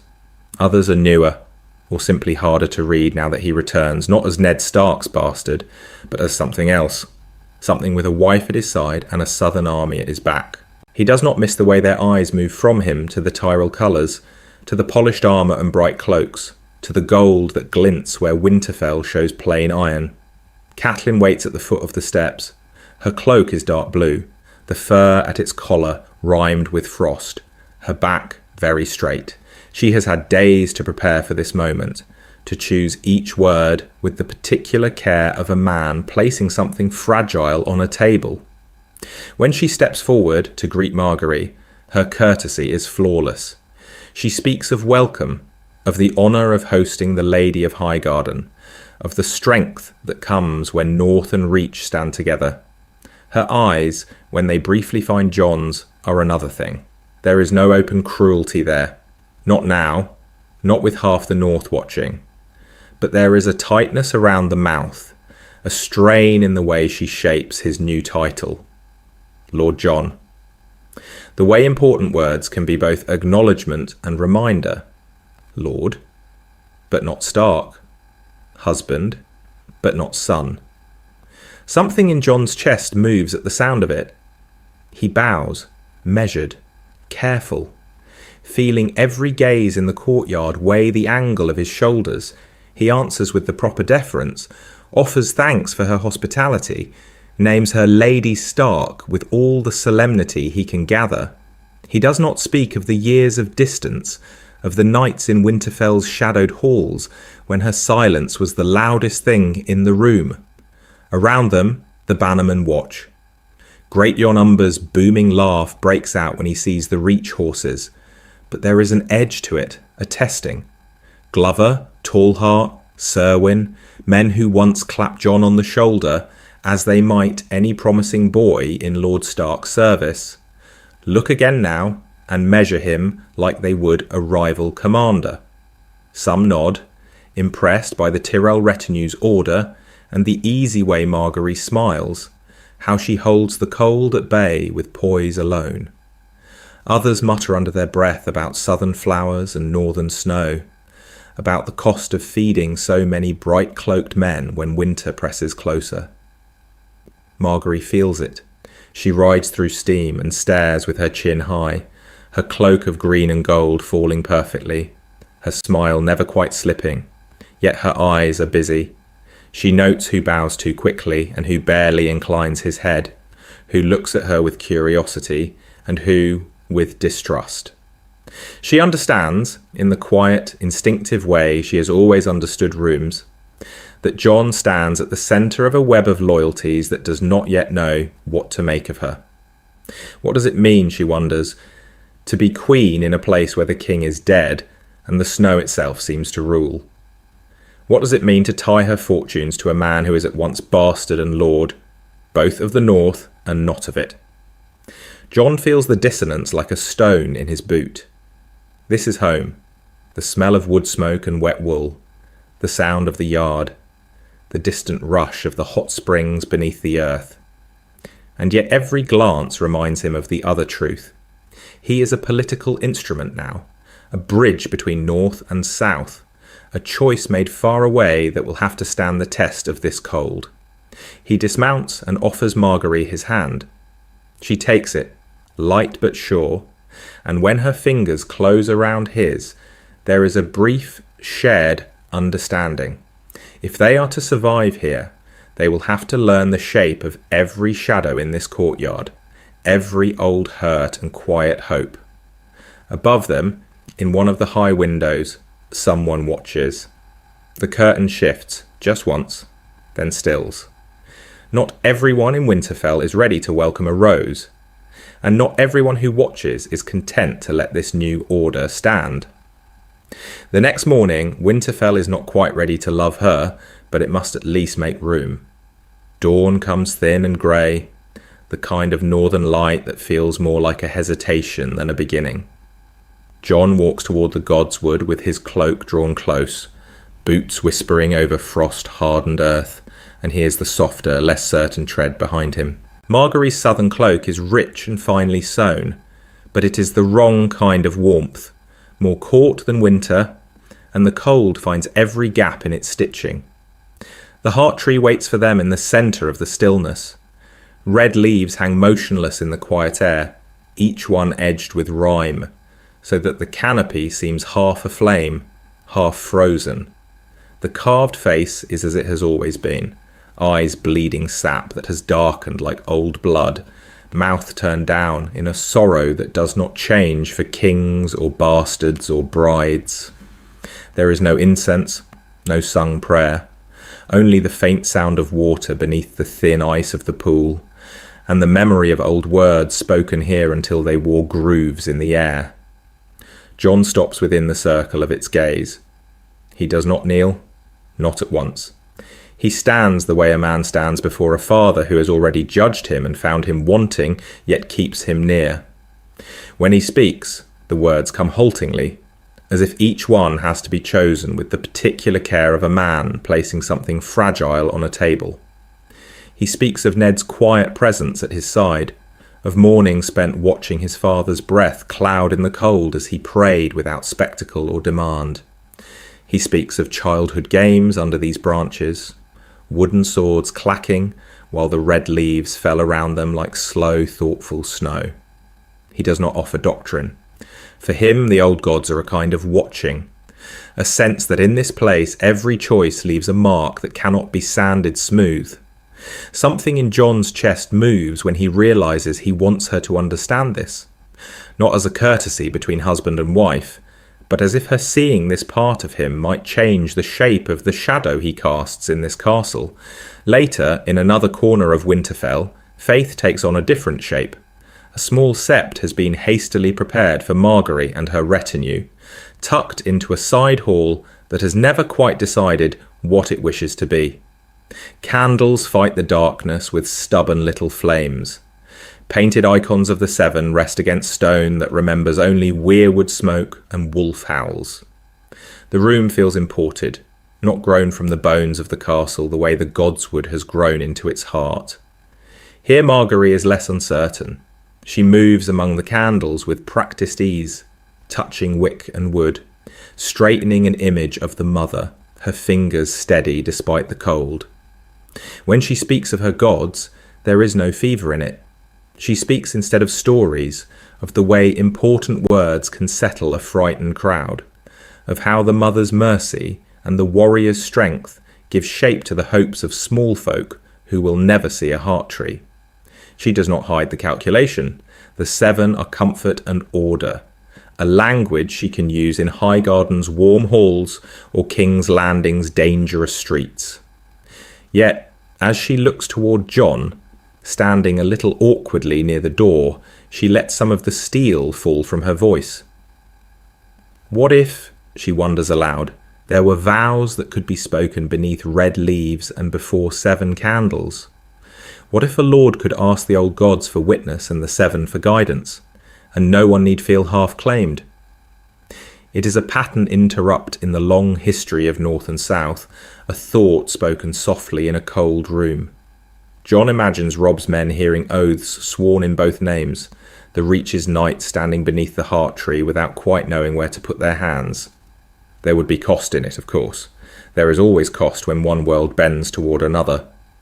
But as they begin, cautiously to sketch such rituals in words, their marriage stops being only a treaty inked in distant solar rooms. It becomes a question put to the very stones of Winterfell. How many gods can one castle hold before something breaks, or something new is born? Outside, the ravens shift on their perches, restless, as if waiting for the next message that will test this fragile, double-faced faith. What if the next raven that stirs those restless wings does not carry a northern plea or a Lannister threat, but a Frey complaint sharpened into something harder? What if the single broken betrothal that stung in canon now arrives wrapped in the shadow of a far grander match, a reminder of just how small the twins truly are? Walder Frey counts slights the way a man might count coins, turning each one over until the edges cut his fingers. In this timeline, he does not see only Robb Stark's altered promise. He sees a Stark-Tyrell union, hears the word marriage spoken in the same breath as Winterfell and Highgarden, and feels in some dim, furious corner of himself that history is moving on without him. The North has the Reach, the Starks have roses, the Freys are still mud and damp stone over a brown river. At the twins, the great hall is a low, smoky room, and the talk grows darker with every new report. A northern heir wed to Margaery Tyrell makes Walder's daughters and granddaughters look like poor fare indeed. He does not speak of honour, he speaks of respect, of being passed over, of the cost of bridges no one remembers to thank.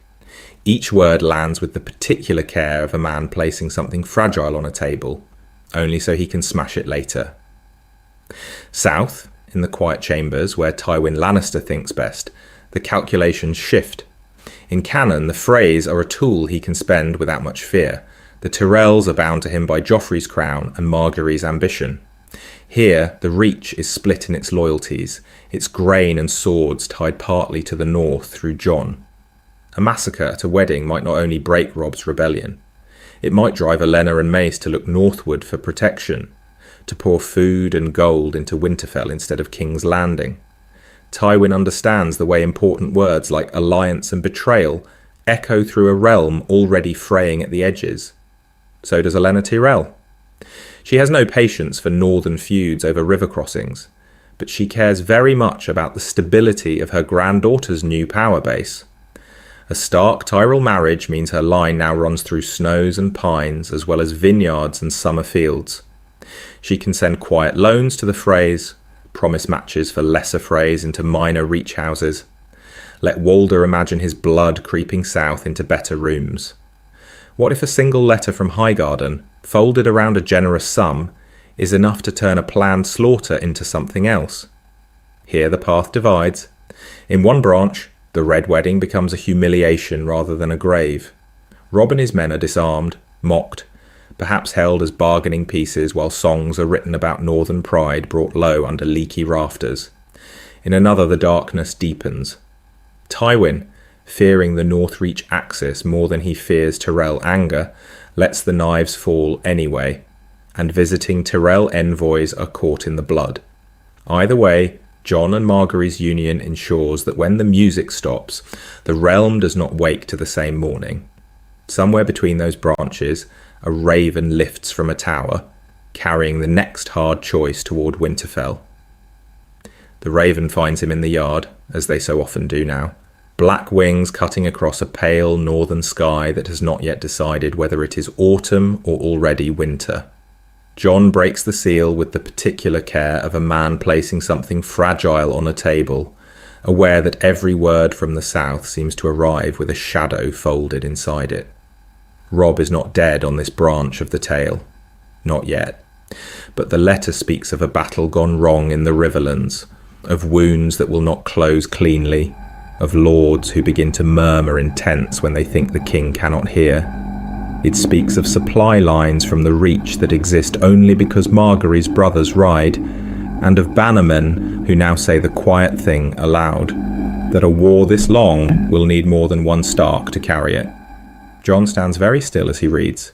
He does not move even when the wind cuts through leather and mail.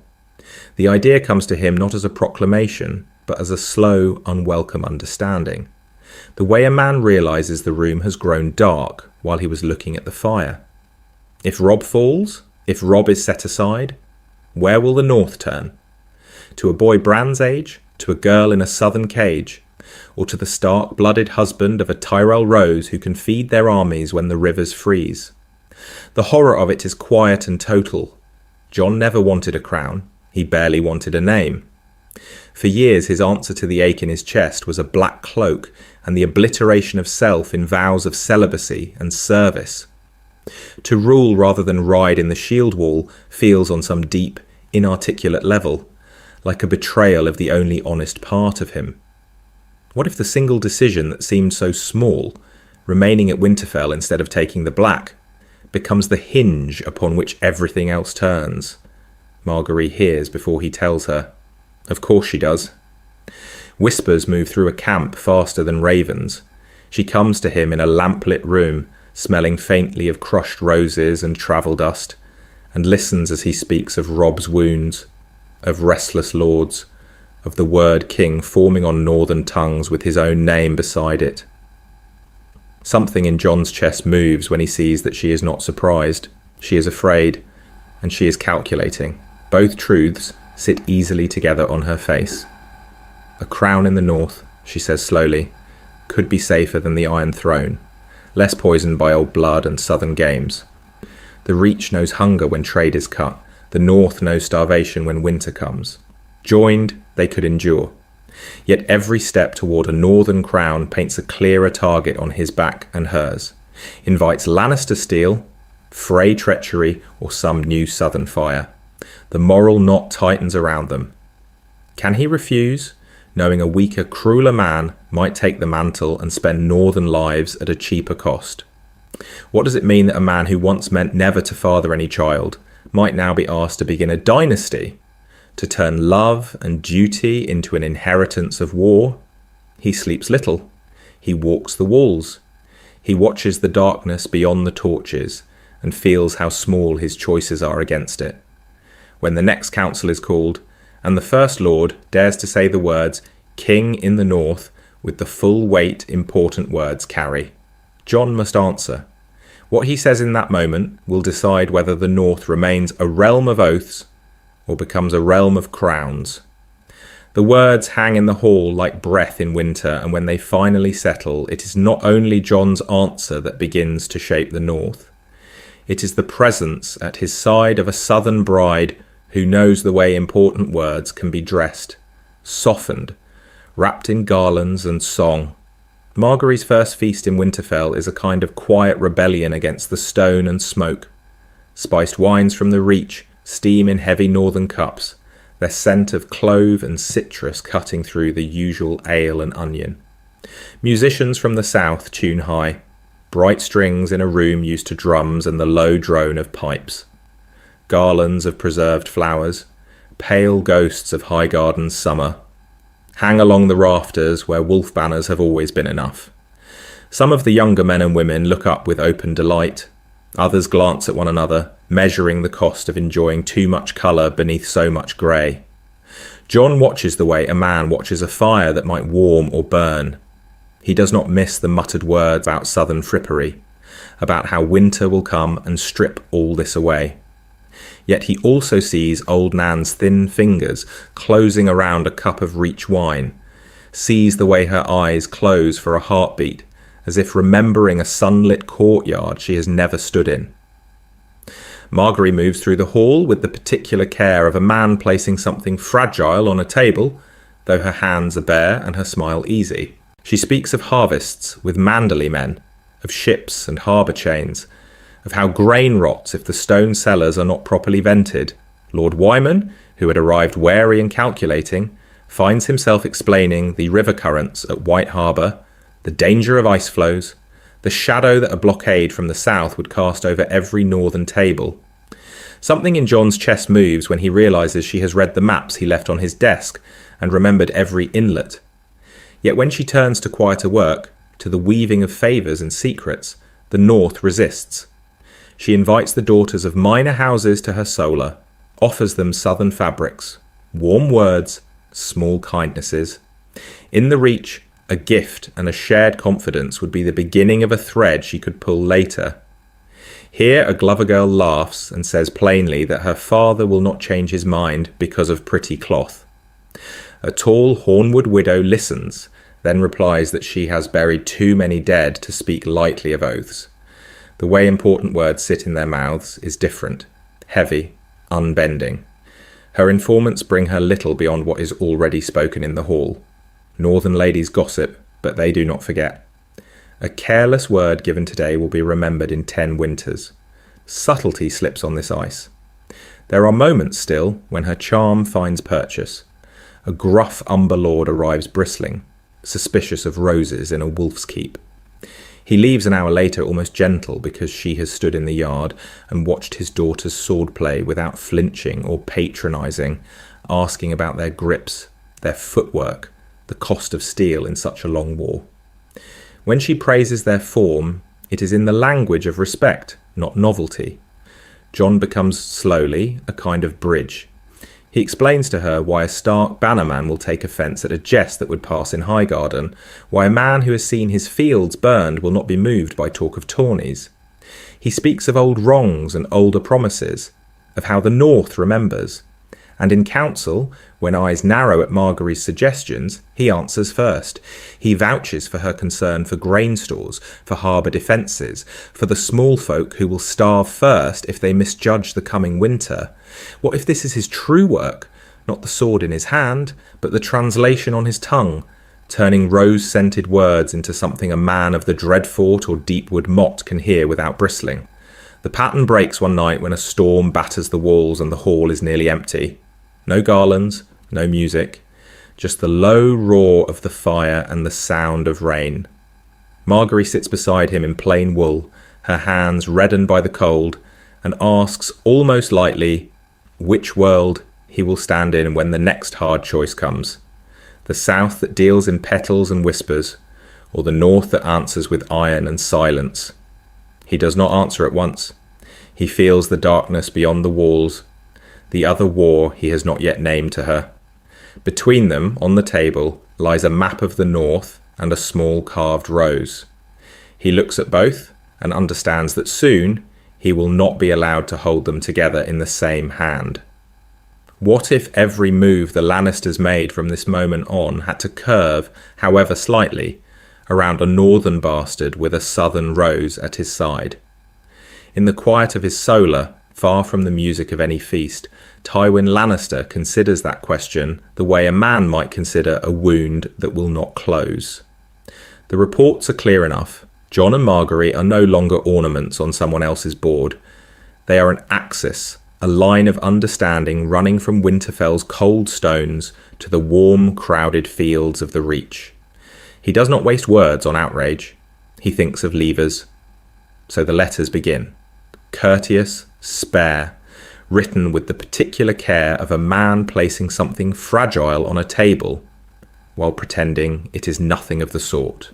To the twins, he speaks of grievance and slight, of Frey pride ignored by Robb Stark, and now overshadowed by Tyrell finery. To the Dreadfort, he speaks of opportunity, of a north that will soon answer to Reach coin and southern fashion more than to old, hard winter. What if Rose Bolton's ambitions could be turned, not against the Iron Throne, but against the boy who thinks himself its equal? Other ravens fly farther south and west, to lesser houses in the Reach, whose names court singers rarely remember. Tywin's word to them is softer, more poisonous. He does not insult Mace Tyrell. He praises him with such weight that the flattery becomes its own shadow.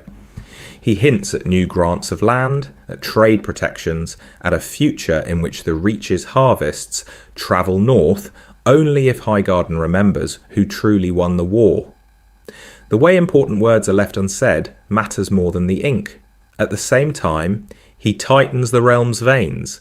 Tariffs rise on grain bound for White Harbour. Inspectors appear along the King's Road with sudden concerns about weights and measures. Ships friendly to the north find their cargoes delayed in Lannisport for reasons no one can quite name. It is not open war. It is a slow, deliberate winter laid over northern trade, a reminder that even with Tyrell fields behind them, Jon's people must still pass through Lannister hands. Cersei's response is less measured. She hears Jon and Margaery and tastes an insult she cannot name, only feel. So she turns to the only weapons she has ever fully trusted: words in dark rooms, whispers carried by servants who know the cost of being noticed. Rumours bloom in King's Landing like sickly flowers. That Margaery is too familiar with her northern guard, that she prefers the company of her husband's bannermen to his bed, that Jon is not truly Ned Stark's blood at all, but some southern impostor smuggled north in another man's scandal. She does not care if the lies are clumsy at first. Lies, she has learned, improve in the retelling. Joffrey, restless and stung by the idea of a different king in all but name, reaches for cruelty as if it were a sword. Villages in the Riverlands that so much as shelter a Stark scout feel the fire of his displeasure. A mill burned here, a sept desecrated there, bodies left where the crows can find them. It is not strategy in his mind, only punishment, but others see the pattern.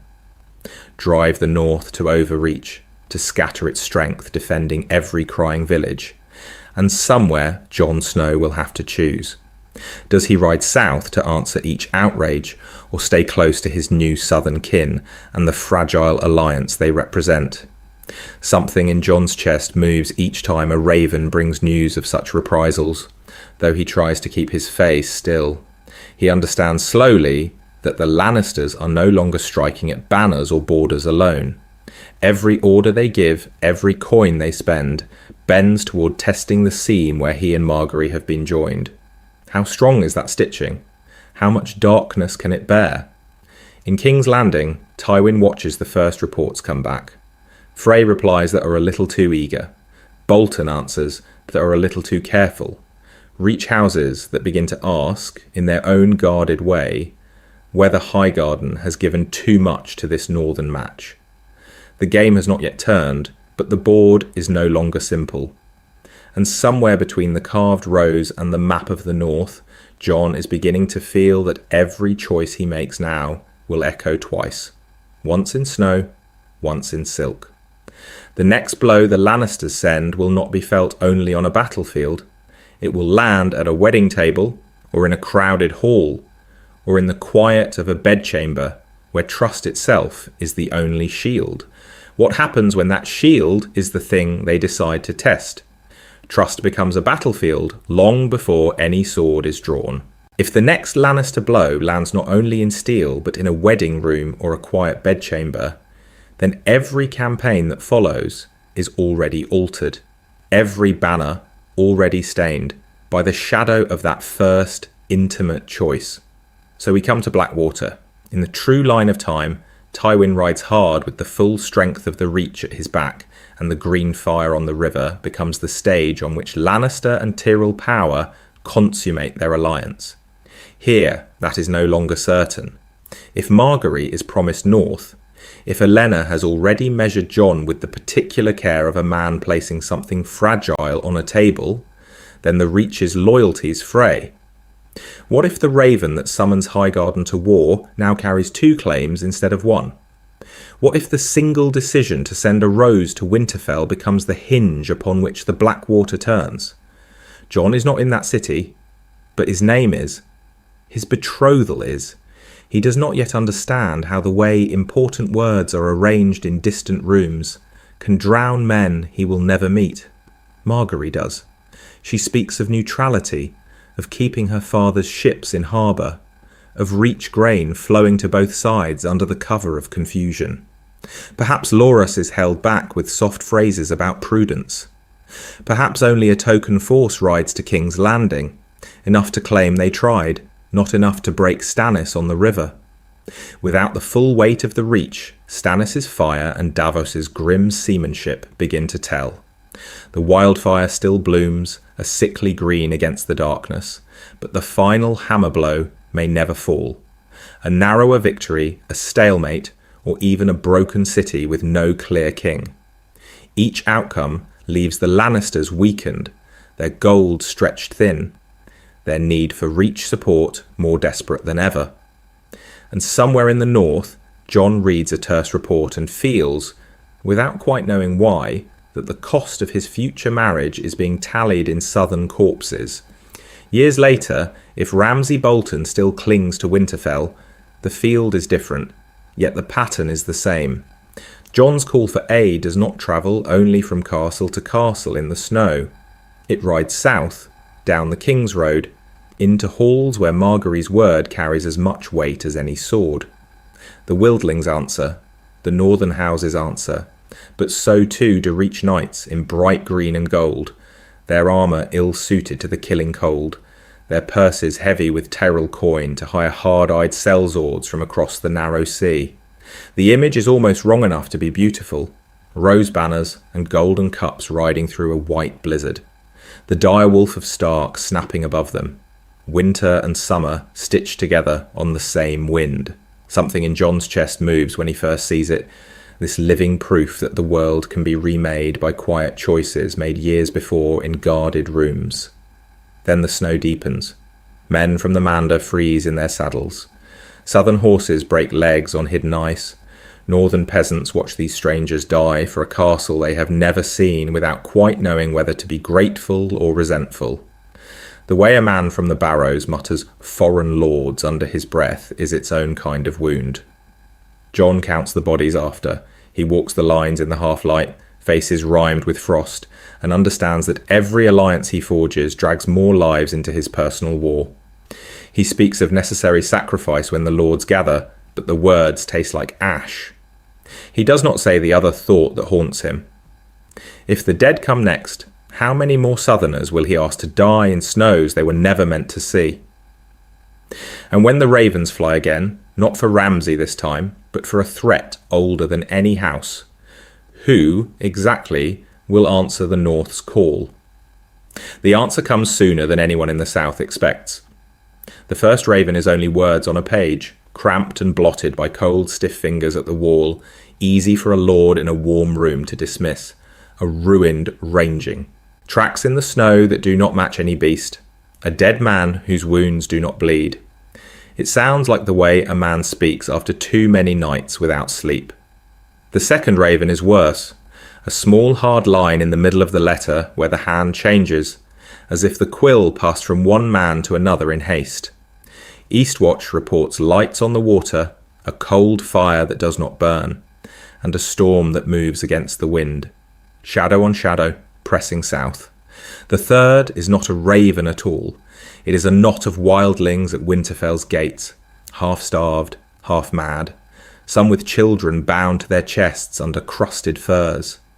They speak of castles on the wall standing empty, doors torn from hinges, brothers scattered like leaves.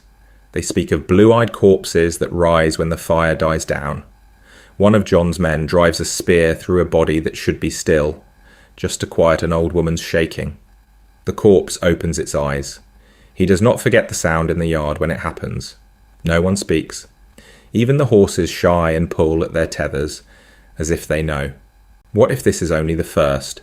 What if every word Maester Aemon ever sent south was the beginning of a story no one wanted to hear?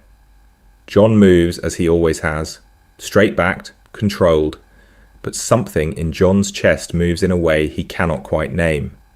Once, the wall had been his chosen answer. A place to stand, a clear enemy, a life without the tangle of rooms full of lords and their careful, poisoned courtesies. Now the war he sought has come to him instead, and he is a husband, a lord. Perhaps more than that in the eyes of men who watch him when he passes. He writes with the particular care of a man placing something fragile on a table. To the Manderleys and Umbers, to every house that bent the knee after Ramsay fell. His words are stark and spare. The dead are walking. The wall is failing. Winter is no longer a saying. Then he writes further south. To Highgarden he speaks of grain and steel, of wagons that must move before the snows seal the roads, of reachmen who may die in a darkness they have never seen if they do not act now. To King's Landing he speaks of a threat that cares nothing for lions or roses or direwolves, only for the warm meat beneath the heraldry. Margaery reads his letters in chambers that still smell faintly of lemon oil and summer flowers. She does not flinch. This too is a field to be sown. She goes to work the way a man goes to prayer. She sits with reach lords who once laughed at tales of grumpkins and snarks and asked them, very quietly, what it would cost them to be wrong. She lets them imagine their sons with blue eyes. She speaks to septons and scepters of a war not against wild men, but against an abomination, a darkness that offends both the Seven and the old gods.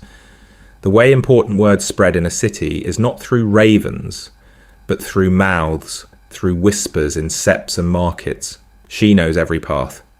In the Crown Lands, lesser houses that once bent easily before Lannister gold begin to write back with questions instead of refusals. Is it true? How far south? What would you have us do? And underneath it all runs the quiet irony that Jon feels like a stone in his boot. Once he had thought that to swear the black would free him to fight this war cleanly. Now love and duty wrap him in titles that slow every movement. Every council he must attend, every dispute he must settle is an hour the dead use to walk further south. He stands at the window of Winterfell's solar one night, looking north, feeling the weight of a crown he does not yet wear and may never want. The snow falls in slow, patient lines. Somewhere beyond that white curtain, castles are breaking.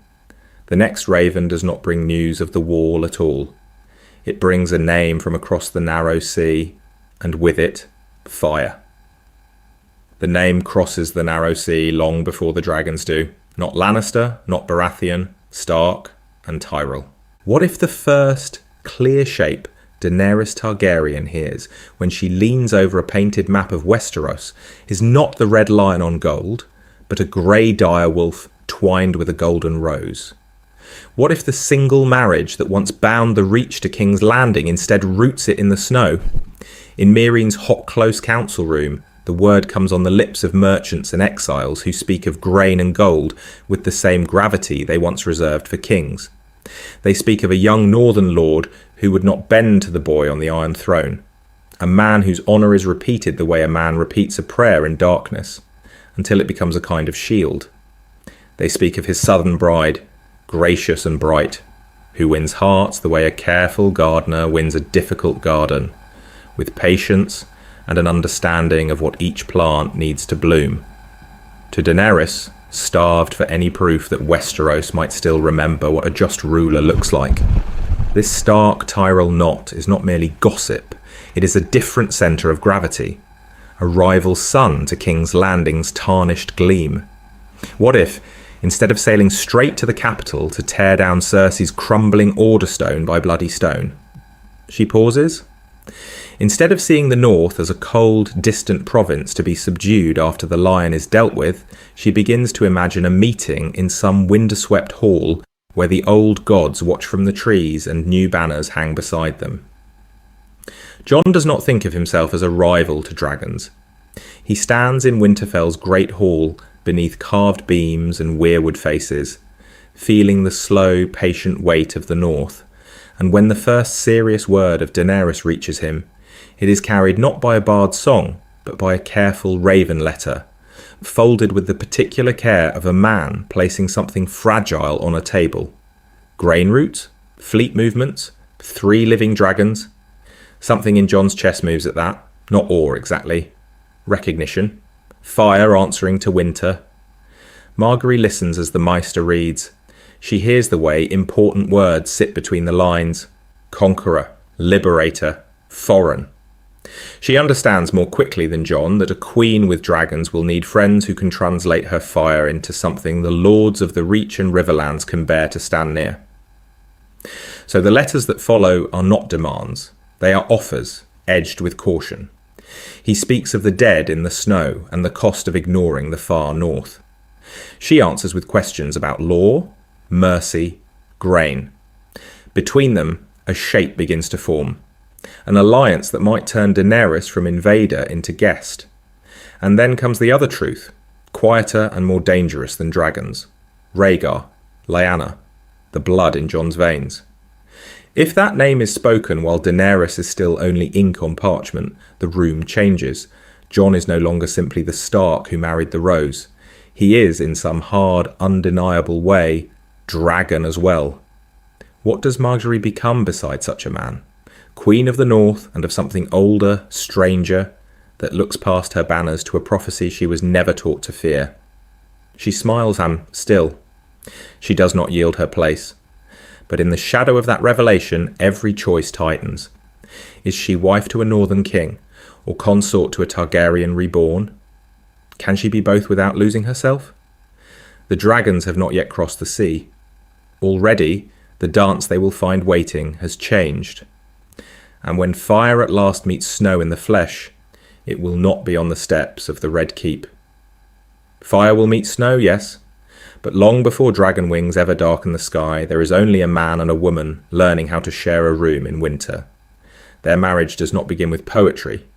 It begins with calculation. The Reach needs northern steel and a Stark name that still means something in the darkening world. The North needs food, gold, and a queen who can smile in a way that makes hard men hesitate. Jon understands the bargain. Margaery understands it better. He does not pretend otherwise. At first they move around each other like careful guests. Polite words over bread and salt, measured glances across the high table, the formal courtesy of two players who know the cost of a misstep. Jon stands the way he always stands, straight, contained, as if the wrong gesture might call the word bastard back into the room. Margaery speaks of gardens, of harvests, of the Reach's long summers, and he answers with weather and supply counts, the language of a man who trusts numbers more than charm. Something in Jon's chest moves the first time he sees her shiver at the true northern cold. Not in the yard, where she wears her furs like armour and laughs at the breath steaming from her lips, but later, when the fire has burned low and she thinks herself unobserved, hands held out, fingers white, shoulders drawn in against the stone's slow seeping chill. He crosses the room without quite knowing why, and adds another log to the flames with the particular care of a man placing something fragile on a table. Their understanding is forged not in sudden passion, but in shared burdens. Ravens from the south bring news of shifting alliances, of Reachmen who remember every slight the north once paid them. Jon wants to ride out, to stand at the front where the danger is clean. Margaery, who has watched courts devour men braver than he, argues for him to remain where his word carries weight. The quarrel is quiet, but sharp. He speaks of honour and example. She speaks of succession, of what happens if the North's chosen king dies in some nameless field while Tyrell grain still feeds his armies. What if you fall? She asks, and there is no softness in it. What if the single arrow that finds you turns winter from hardship into famine? He hates the truth of it. He does not yield easily. The way important words lodge in his throat is almost painful, yet slowly, over long nights by the hearth, he learns that courage can look like remaining seated at a map table while others bleed. There are fractures over trust as well. To Jon, the Reach is half shadow, half promise, a land that fed Lannister kings while wolves starved. To Margaery, the North is proud and stubborn and too quick to remember insult. When a Hightower envoy kneels in Winterfell's Great Hall, Jon's first instinct is suspicion. Margaery's is to measure the angle of the bow and the brightness of the man's fear. Later, in their chamber, the argument runs under their words like an unseen river. How much can they risk on men who once scorned him? How much can she risk on a husband who would rather trust the snow than any southern oath? Yet between these tensions, there are small, almost absurd moments of grace. Margaery insists on learning to ride in deep snow, sliding from the saddle into drifts that swallow her to the waist, laughing in a way that startles the yard. Jon, who has faced whites in this telling and seen the true darkness on the horizon, finds himself steadying her with a hand at her elbow, teaching her the way a man teaches a comrade rather than a queen. In turn, she presses strange, sun-heavy fruits into his hands, preserved from the Reach's last harvest. The first bite is too sweet, almost cloying, and they both laugh at the foreignness of it, at the quiet absurdity that such warmth can exist in a world that feels like it is narrowing to ice and iron. On other nights, when the castle sleeps and the wind moans in the stones, they sit by the hearth and speak of cost. She asks about Ned Stark, about the weight of a father's honour. He asks cautiously about the way a man survives in a court that smiles as it kills. She does not tell him everything. He does not ask for more than she is willing to give. But in the pauses, in the way their silences begin to fit together, something like tenderness takes root. Is it love? The word itself feels too bright, too simple for what lies between them. What grows is steadier, perhaps harsher. The understanding that in a realm of breaking oaths and vanishing allies, they are the one constant each has left. When word of Daenerys and her dragons finally crosses the narrow sea, when prophecies and old songs begin to press against their door, that constant will be tested. Because a marriage built on shared winter nights and measured compromises is one thing. A marriage asked to choose between fire and snow is another. In the cold light after that choice between fire and snow, the question narrows into something almost simple. Who lives? Who dies? Who still wears the crown? The North feels it first. With Jon bound to Margaery, with the Reach's grain and gold moving northward instead of east to the capital, Robb does not ride as a desperate boy king. He rides as the point of a greater spear.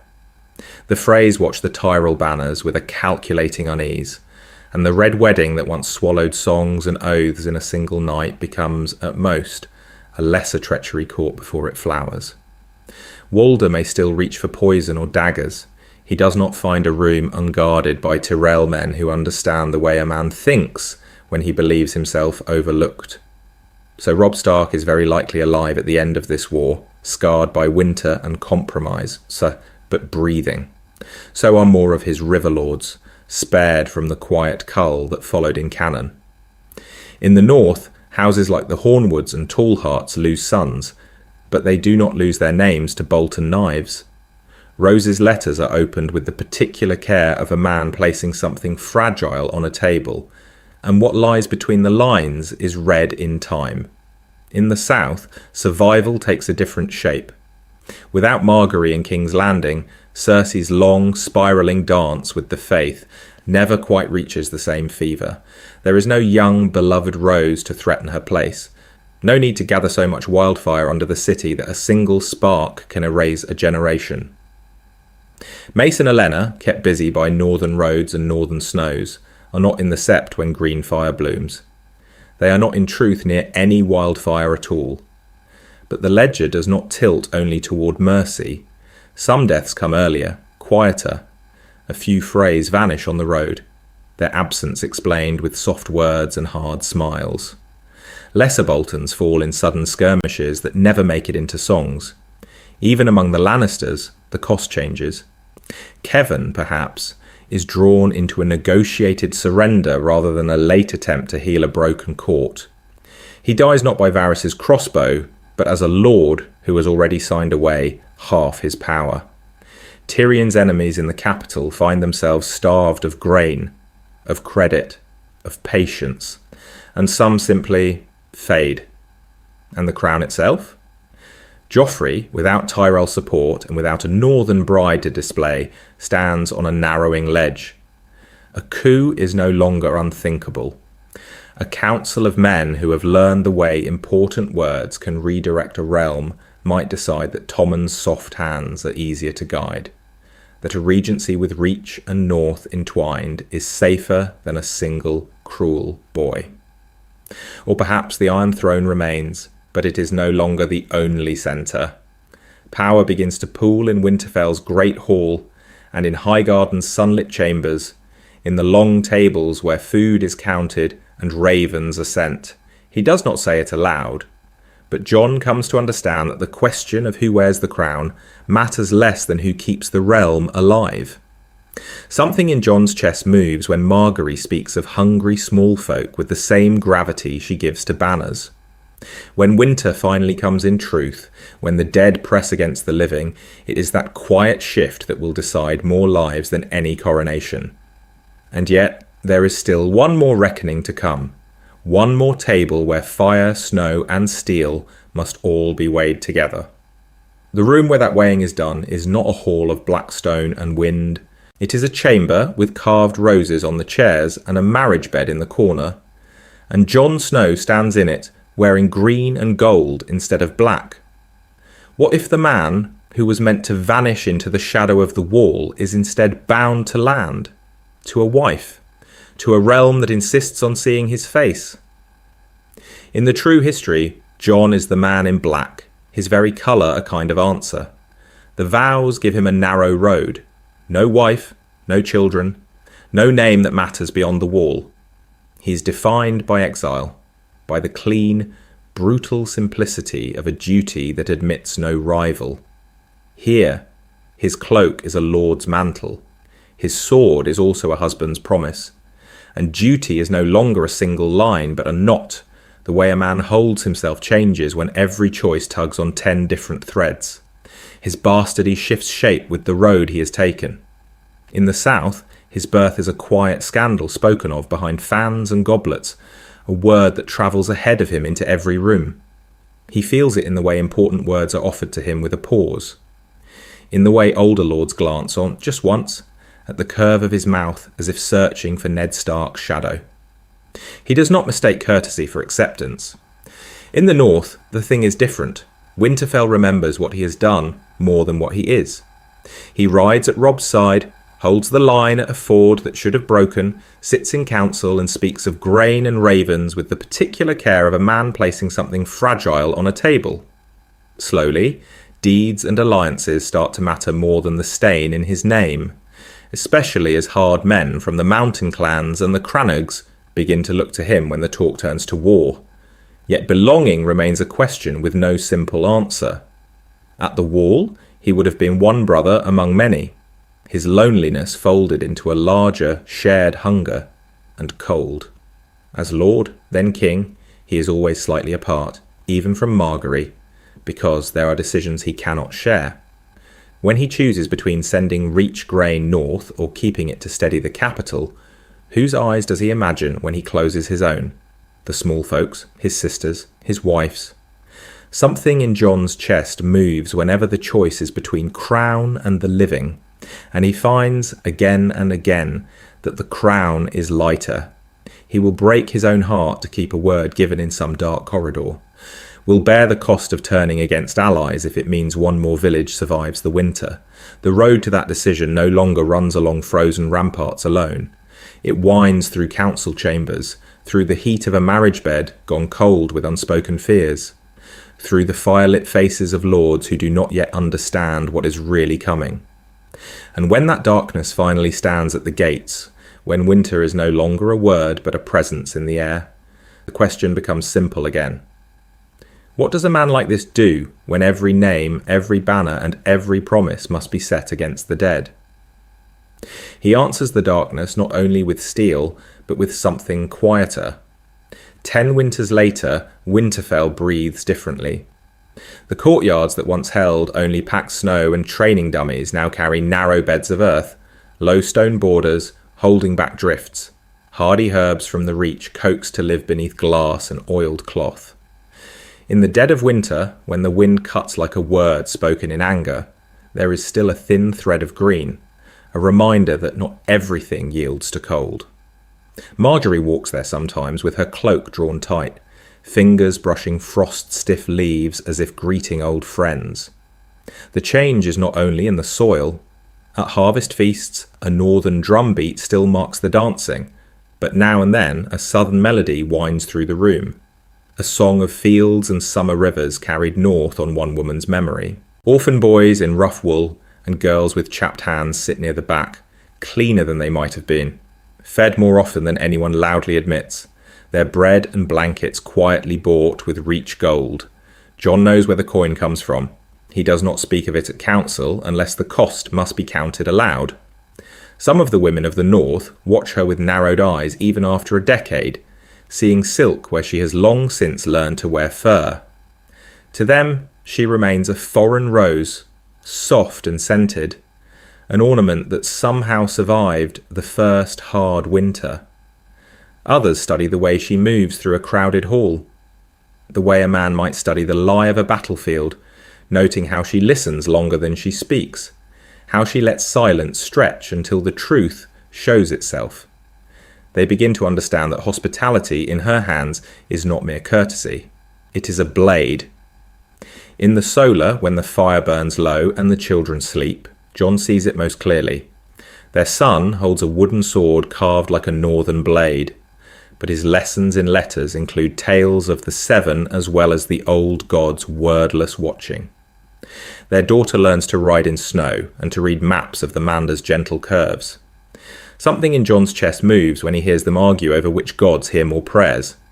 Not in anger, but with the particular care of a man placing something fragile on a table.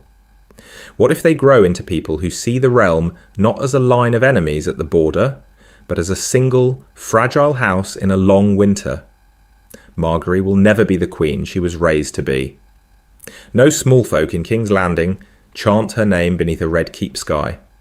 No golden crown cuts her brow.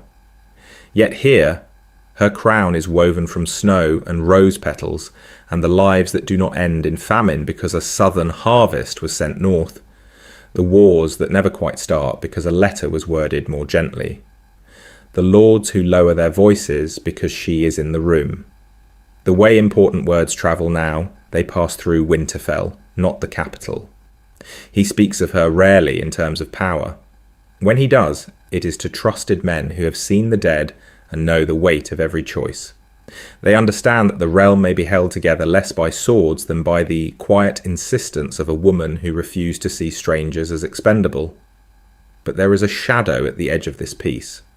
Because if Margaery Tyrell has rooted herself this deeply in the north, if her soft power has become part of Winterfell's walls, what happens when someone decides those roots must be torn up? It begins in a room that is not in the north at all. A warm chamber in the Red Keep, candles burning low, wine breathing in a flagon, while two old lions of different gardens weigh the realm like a ledger. What if Olenna Tyrell had not paused? What if Tywin's mind, tracking numbers and names, had not strayed for a moment from the Iron Throne to the cold boy standing behind Robb Stark? The hinge is small. A quiet word. A name shifted across a table with the particular care of a man placing something fragile on a table. In this telling, they choose Jon instead of Joffrey, not out of kindness, but out of calculation. A bastard with Stark blood, a rose that needs safer soil. The way important words move between them changes everything. Betrothal, hostage, alliance. From that single adjustment in a strategy meeting, wars bend. Marriages are rewritten. Death comes to different doors. The Stark-Tyrell alliance that follows is not a song. It is a structure. Grain from the Reach marching north with spears beside it. A southern queen learning the feel of stone walls that remember winter. The purple wedding never stains the capital with poisoned wine and shattered laughter, because there is no boy king for Olenna to remove. Instead, the venom that would have bloomed in a chalice is redirected, slower, through letters, through blocked supply lines, through the quiet choking of Lannister certainty. Without Joffrey's death, the Red Wedding cannot be its mirror. Frey pride still smoulders, Bolton ambition still watches from the shadows. But Robb does not break his vows, because Jon is there to steady his hand, and Margaery has already tied the North to a different future.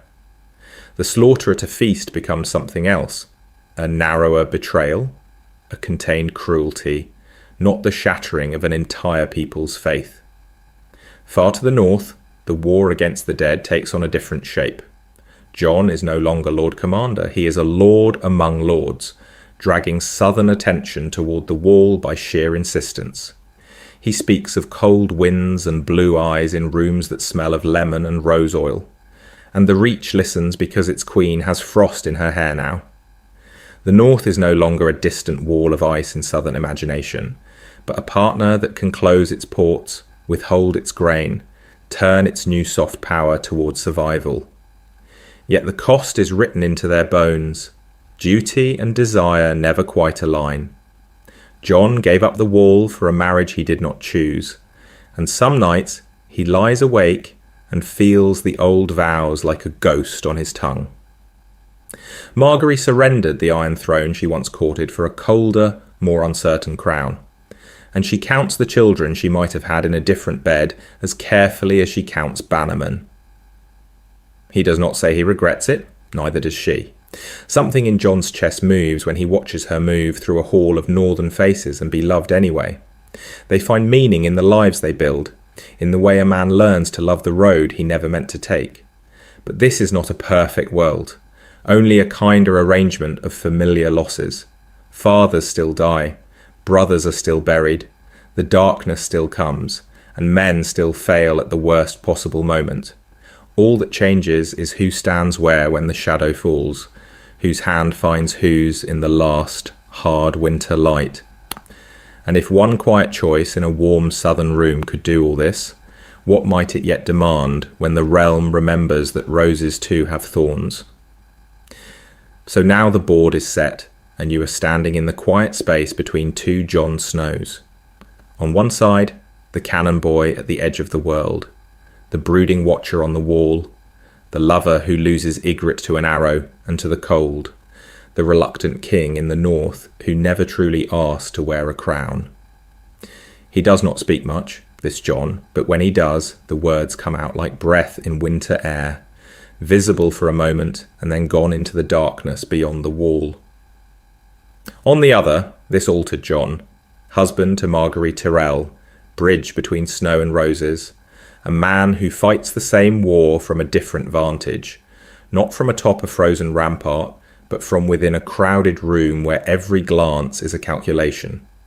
He speaks of grain from the Reach and levies from the north, of Tyrell banners riding beside direwolves at the Battle of the Bastards, of a realm that might be held together not by fear, but by a web of careful promises. What if those are your two winters to choose between?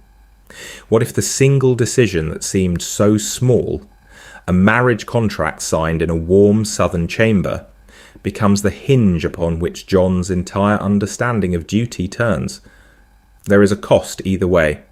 The canon Jon remains apart, his vows a wall inside his own chest, sacrificing fatherhood and marriage, and any simple human word like home, so that his duty can stay sharp and clean.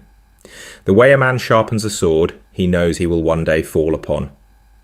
This other Jon steps down from that lonely height, lets himself be enmeshed in marriage and politics, and saves lives not only with a blade, but with compromise, with alliance, with the particular care of a man placing something fragile on a table and swearing it will not break. And Margaery. In one shadowed path, she is a southern queen in King's Landing's poisonous gardens, smiling as the faith in the Lannisters circle, her charm a kind of armour. In the other, she walks Winterfell's rebuilt walls, turning a hard northern fortress into a place where people do more than merely endure, where the fires burn a little brighter because she has learned the names of the men who tend them. Which feels truer to her to you, so you choose. Which Jon draws you more strongly? The solitary watcher who holds the line until it breaks, or the husband and lord who risks his soul in council chambers so that fewer men must die in the snow? Which altered event would you most want to see unfold before you? A missing purple wedding and the slow unravelling of Lannister power? A red wedding reshaped or reverted entirely? Or the battle of the bastards fought under a sky filled with Tyrell green and Stark grey together? Leave your choice and your reasons in the comments. The way important words travel from one quiet room to another is its own kind of raven, and in this game, your Jon is the one who lives. In the end, it comes back to something deceptively small. A marriage contract on a table, a name scratched out and another written in its place. The way important words can move like pieces on a civasse board and yet feel, in the moment they are spoken, like nothing more than a quiet conversation in a dim room. What if it is Margaery's hand laid in Jon's instead of Joffrey's? What if the Reach's soft green meets the North's hard winter grey, not in a crowded sept beneath a cruel boy-king, but under a lower, plainer roof, where the vows are spoken more carefully, with the particular care of a man placing something fragile on a table? One change, and supply lines shift, banners turn. The War of the Five Kings bends toward a different shore. Step back from the maps and sigils for a moment, and the shape of this what if is almost simple. Two people who did not choose each other are asked to carry a realm together. He does not burn with the easy charm of a tawny knight, and she does not come north to be a quiet, unseen wife. Between them lies the long, unglamorous work of understanding. The way a man learns to listen to harvest reports and temple bells as closely as to the sound of a sword leaving its sheath. The way a woman used to play in crowds learns the cadence of one man's silences by the fire. There are no songs about the evenings spent over ledgers, about arguments held in low voices behind half-closed doors, about the cost of choosing restraint instead of wrath when a raven from King's Landing brings fresh insult. Yet that is where history turns, in fiction and outside it. A single letter read twice instead of once. A promise kept when it would be easier to let it fall into shadow. A hand not withdrawn when the room grows cold. So where else would you move the piece? What other hinge would you test if you could reach into this story and press lightly on one moment until it opened? Another wedding night taken by a different lord. Another betrothal refused. A ship that leaves at dawn instead of waiting for the tide. Tell us which vow, which almost forgotten word you would change, and why. Because these roads are many. A Stark Tyrell alliance here, a spared hostage there, a different face on the Iron Throne when the darkness beyond the wall finally steps into the light. Each path asks something different of Jon, of Margaery, of all the others who move in their orbit, and each answer reveals the way a man, or a house, or a whole realm might bend without quite breaking. Picture, as we leave this timeline, something smaller than a battle. Snow falling softly on Winterfell's rebuilt walls, blurring the hard lines of stone. In a sheltered corner of the Godswood, a single rose blooming stubbornly against the cold. Its colour a quiet defiance. Somewhere inside, in a room lit by a low fire, Jon and Margaery are still talking, their words slow, their shadows long on the walls.